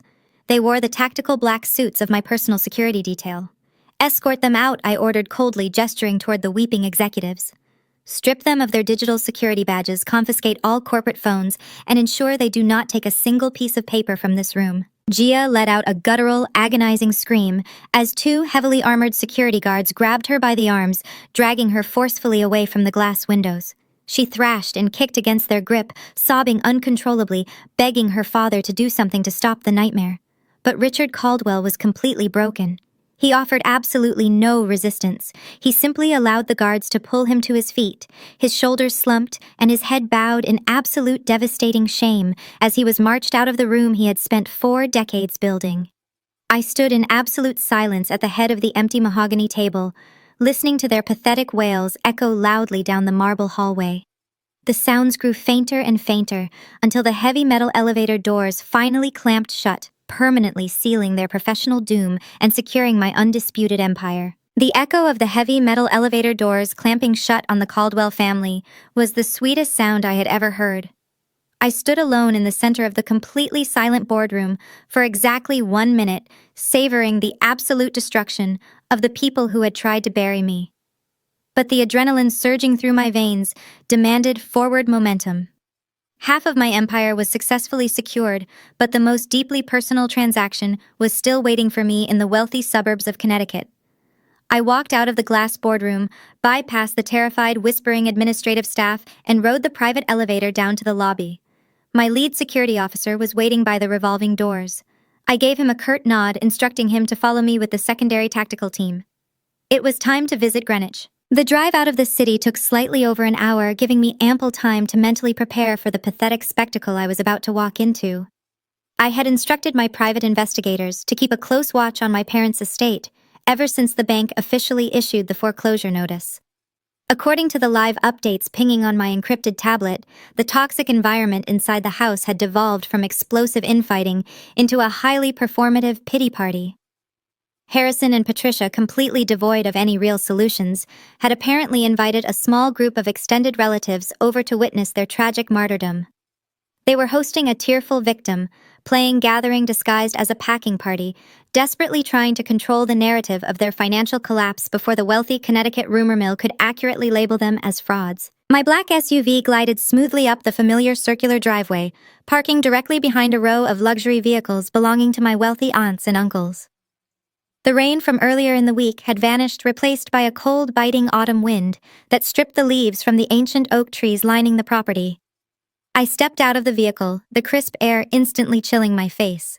I instructed my security team to wait by the vehicles until I gave the signal. This initial confrontation required absolute intimacy. I walked up the stone steps, bypassed the doorbell entirely, and pulled out the heavy brass key I had received from the county clerk.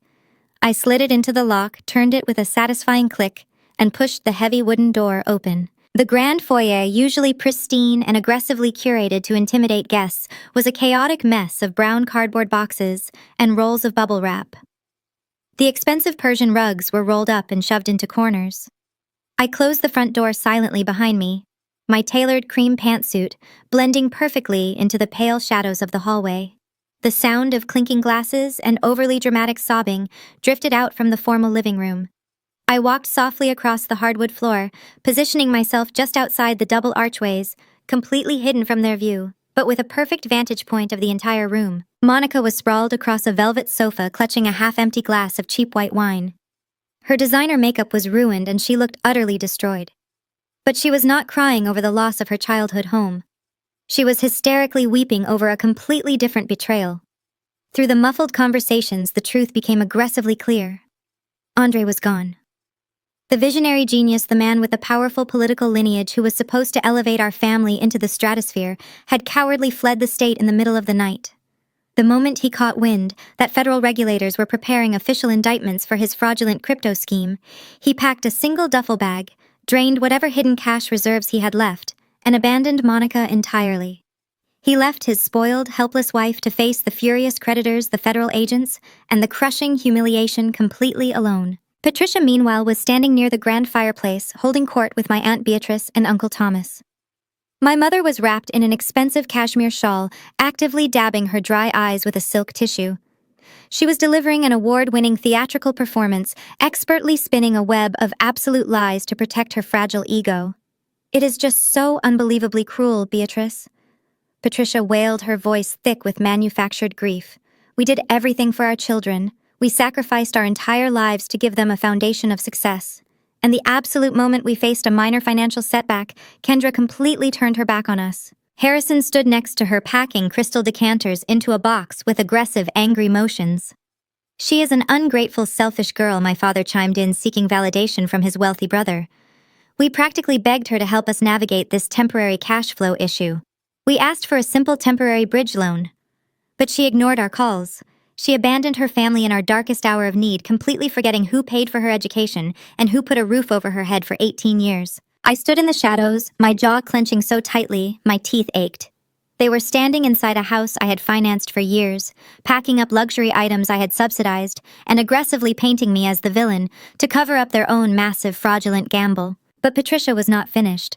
Having thoroughly assassinated my character, she swiftly redirected her venom toward the legal forces currently evicting them. She dramatically poured herself another glass of wine, her hands shaking with genuine narcissistic rage. "And the bank is even worse than Kendra," she proclaimed loudly, ensuring everyone in the room could hear her tragic plight. "They refused to give us a standard 60-day extension. They rushed the foreclosure auction just to humiliate us, and then some coward swooped in and bought the debt out from under us." Aunt Beatrice gasped softly, placing a comforting hand on Patricia's shoulder. "Do you know who bought it, Patricia? Did they even try to contact you?" Patricia let out a bitter, echoing laugh.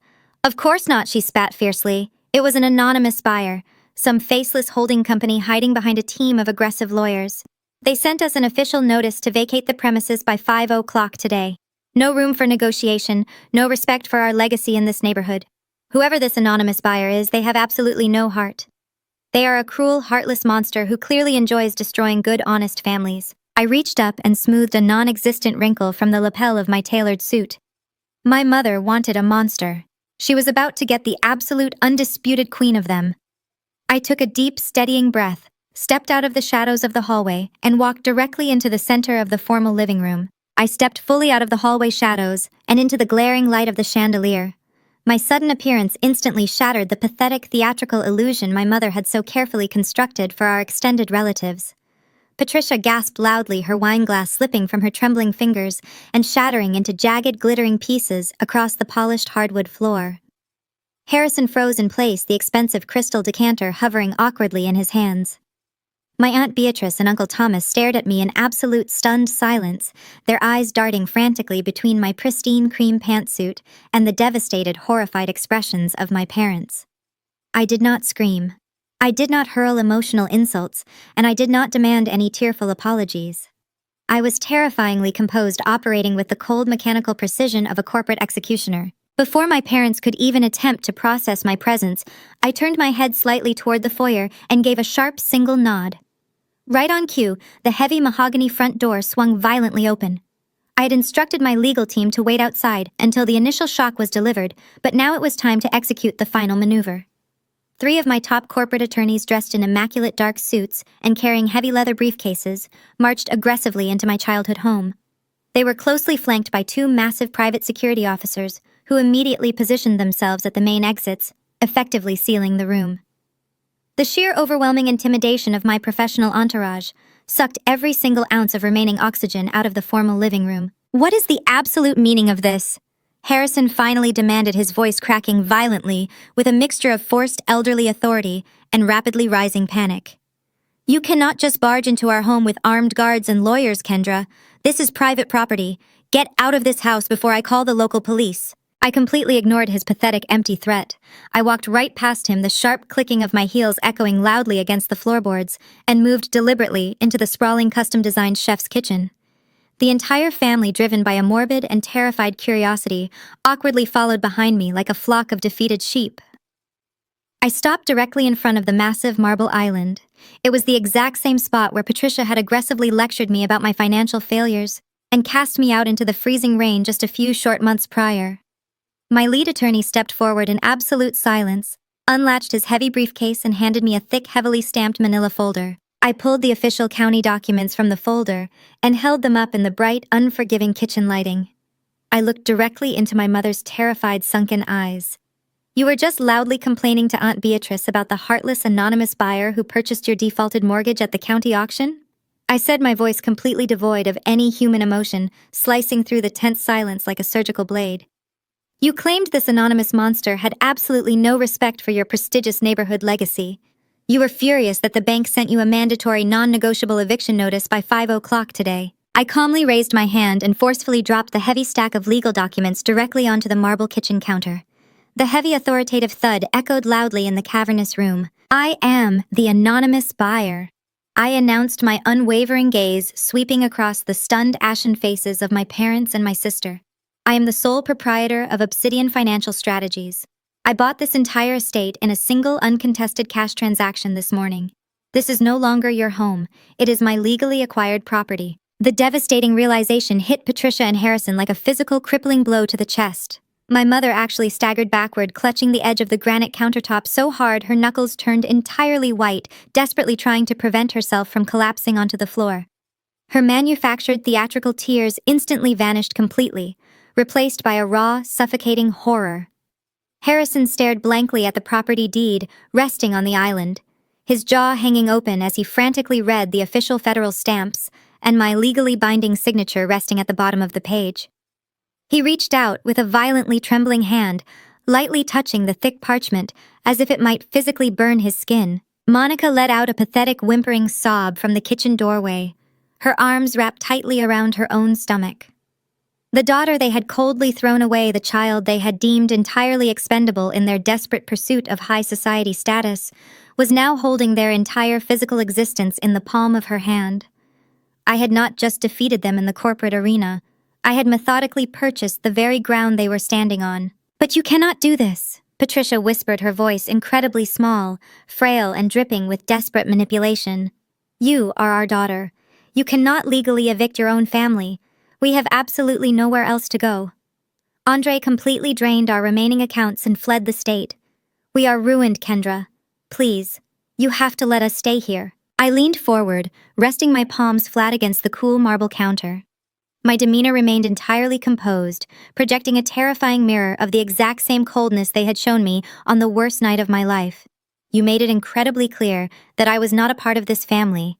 The absolute moment I stopped being financially useful to your image," I replied, my tone razor-sharp and entirely unforgiving. "You cast me out with nothing. You demanded that I learn how the real world works. I learned exactly how it works, Mother. And I used that knowledge to buy the bank that owned your debt." I stood up straight, adjusting the cuffs of my pristine cream suit, and prepared to deliver the final absolute checkmate. As the legal owner of this estate, I am technically authorized to have my security team physically throw you and your boxes out onto the street right this very second. I stated clearly, my voice projecting perfectly across the dead silent room. But I am not going to do that. The original bank notice demanded you vacate today. I am officially overriding that order. I paused for a single agonizing second, letting the weight of my authority completely crush their remaining hope. You have exactly 30 days to vacate my property, I commanded. You have exactly 1 month to pack your personal belongings, find a cheap apartment, and disappear from this neighborhood entirely. You will spend the next 30 days agonizing over your absolute failure while the rest of your wealthy friends watch you pack. If a single piece of furniture, a single crystal glass, or a single light fixture is missing or damaged, when I take physical possession of this house, my attorneys will immediately file aggressive civil lawsuits that will financially bury you for the rest of your natural lives. Harrison buried his face in his trembling hands, his shoulders shaking with silent, profoundly humiliated sobs. My powerful, untouchable father was completely broken, reduced to a weeping shell of a man in front of his own brother and sister.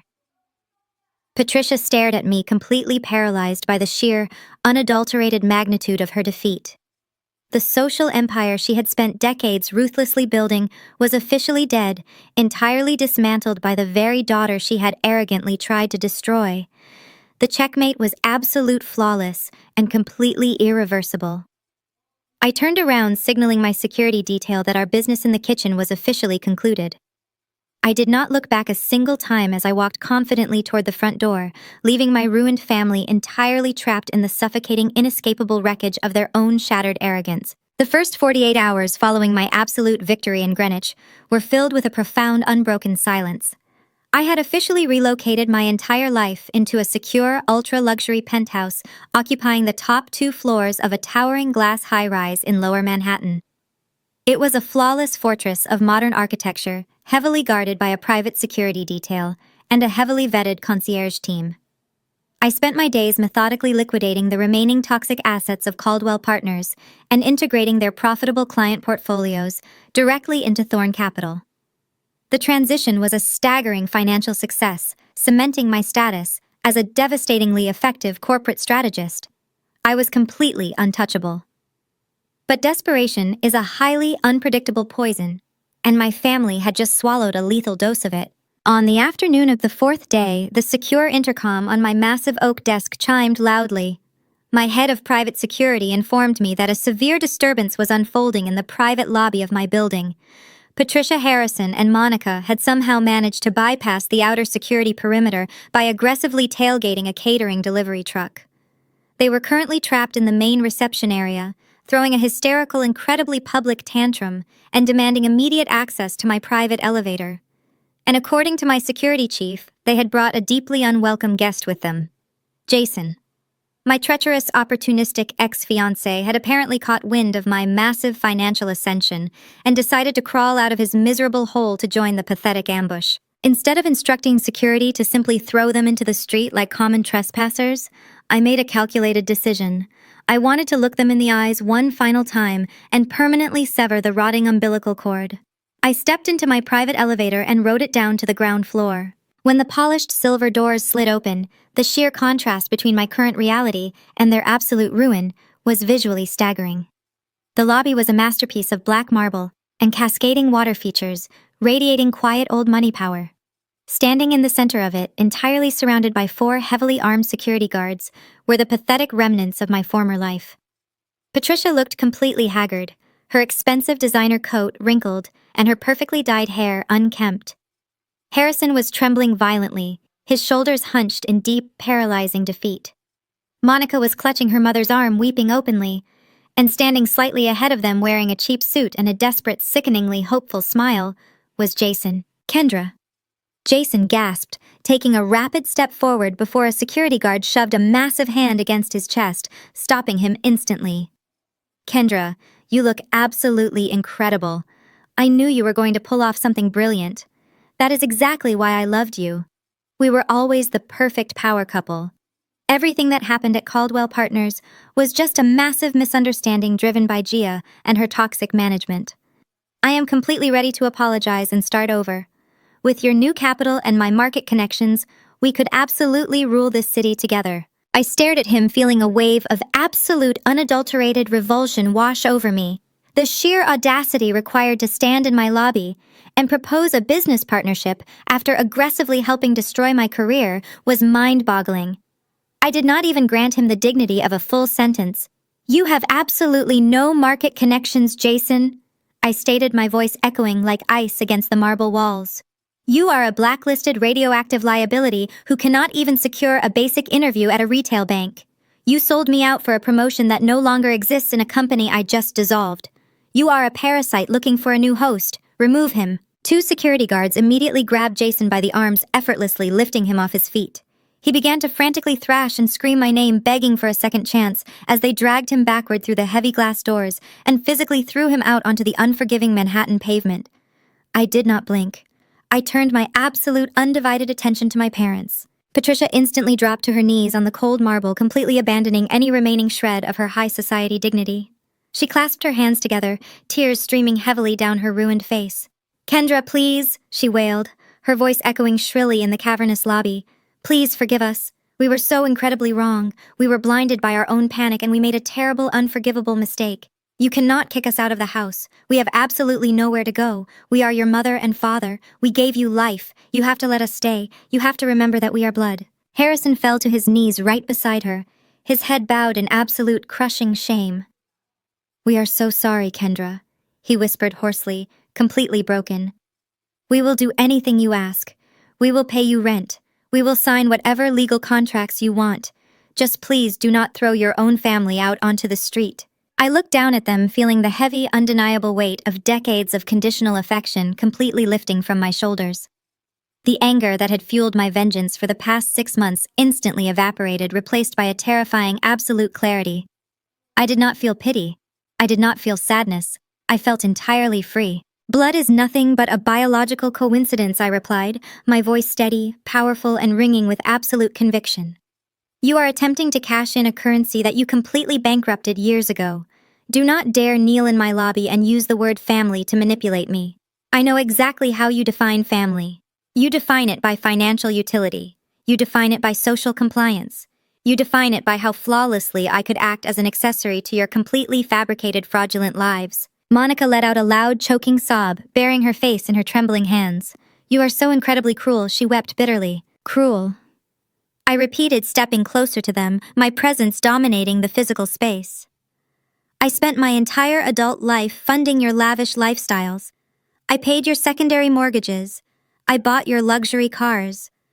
I quietly fixed every single one of Andre's catastrophic financial mistakes just to keep the peace while you treated Monica like a delicate princess and treated me like a corporate workhorse. And the absolute moment I needed a fraction of that support, the moment I was falsely accused and violently thrown out of my own company, you looked at me with pure disgust. You called me a failure. You ordered me to pack my bags and forced me out into the freezing rain because I was no longer a profitable asset to your public image." I paused, letting the absolute truth of my words sink into their terrified minds. I crouched down slightly, ensuring I was completely eye level with my weeping mother. "Family stands with you in the storm," I whispered, my voice dripping with lethal precision. "You locked the door while I was freezing. You are not my family. You are just bad investments. And as of this exact moment, I am permanently liquidating you from my portfolio." Patricia let out a guttural, agonizing scream, reaching out to grab the hem of my tailored pantsuit. I stepped back smoothly, remaining entirely out of her desperate reach. I stood up tall, projecting the absolute untouchable authority of a woman who had completely conquered her own destruction. I looked at my head of security. "Escort them off the premises," I ordered coldly. "If any of them attempt to approach this building, my office, or my property in Greenwich ever again, you are to immediately involve the police and press maximum harassment charges. They no longer exist to me." I turned my back on them and walked slowly toward my private elevator. The lobby instantly erupted into chaotic, hysterical screaming. Patricia wailed my name, begging and pleading for mercy, as the heavily armored security guards forcefully dragged her and Harrison across the polished marble floor. Monica blindly stumbled after them, sobbing uncontrollably, as the reality of her total abandonment finally crushed her. I stepped into the elevator, pressed the glowing button for the penthouse, and turned around to watch the final pathetic remnants of my past being aggressively shoved out into the cold, unforgiving city streets. The heavy glass doors slammed shut permanently, cutting off their desperate cries. The silver elevator doors smoothly closed in front of me, sealing me inside a quiet, ascending sanctuary of absolute, undisputed power. The ascent to the penthouse was not just a physical elevation. It was the final, undeniable transition into a completely new stratosphere of existence. The dust from the Caldwell collapse settled incredibly fast, completely burying those who had desperately tried to cling to the wreckage.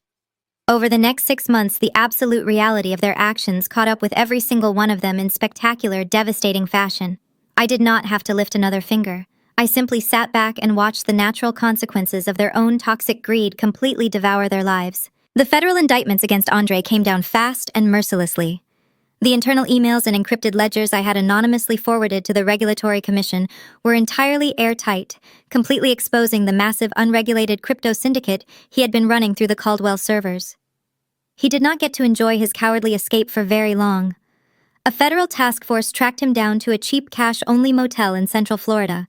He was dragged out into the sweltering heat in handcuffs wearing a stained t-shirt, his terrified face instantly plastered across the front page of every major financial publication in the country.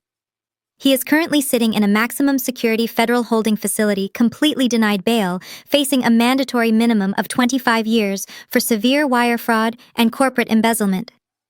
Monica refuses to divorce him, clinging to the pathetic delusion that he was simply misunderstood. She visits him once a month, entirely isolated and permanently branded by high society as the oblivious enabling wife of a disgraced financial criminal. Jason discovered very quickly that karma in the corporate world is absolutely ruthless. His desperate, pathetic attempt to crawl back to me in my lobby was his final futile play.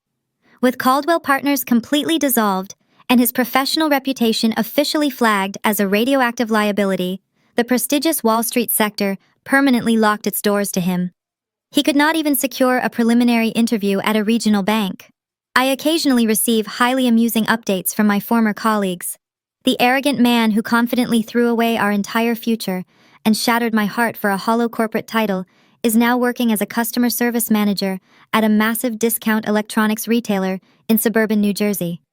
He spends his grueling 10-hour shifts wearing an uncomfortable polyester uniform, organizing dusty stockrooms, and arguing with hostile customers over expired return policies. He is trapped in a dead-end retail purgatory, watching his youths, his ambition, and his inflated ego completely evaporate under harsh, unforgiving fluorescent lights. But the most profound justice was served to Patricia and Harrison. The strict 30-day eviction notice I issued was executed flawlessly by my legal team. When the final day arrived, they were forced to pack their heavily downgraded possessions into a cheap rented moving truck in the dead of night. They were too profoundly ashamed to show their faces during the day, terrified of making eye contact with the wealthy Connecticut neighbors they had spent decades desperately trying to impress. The sprawling Greenwich estate they worshipped the house they had violently kicked me out of was immediately gutted, renovated by my contractors, and flipped to a tech billionaire for a massive, unprecedented profit. I completely erased their precious legacy from the neighborhood without leaving a single trace.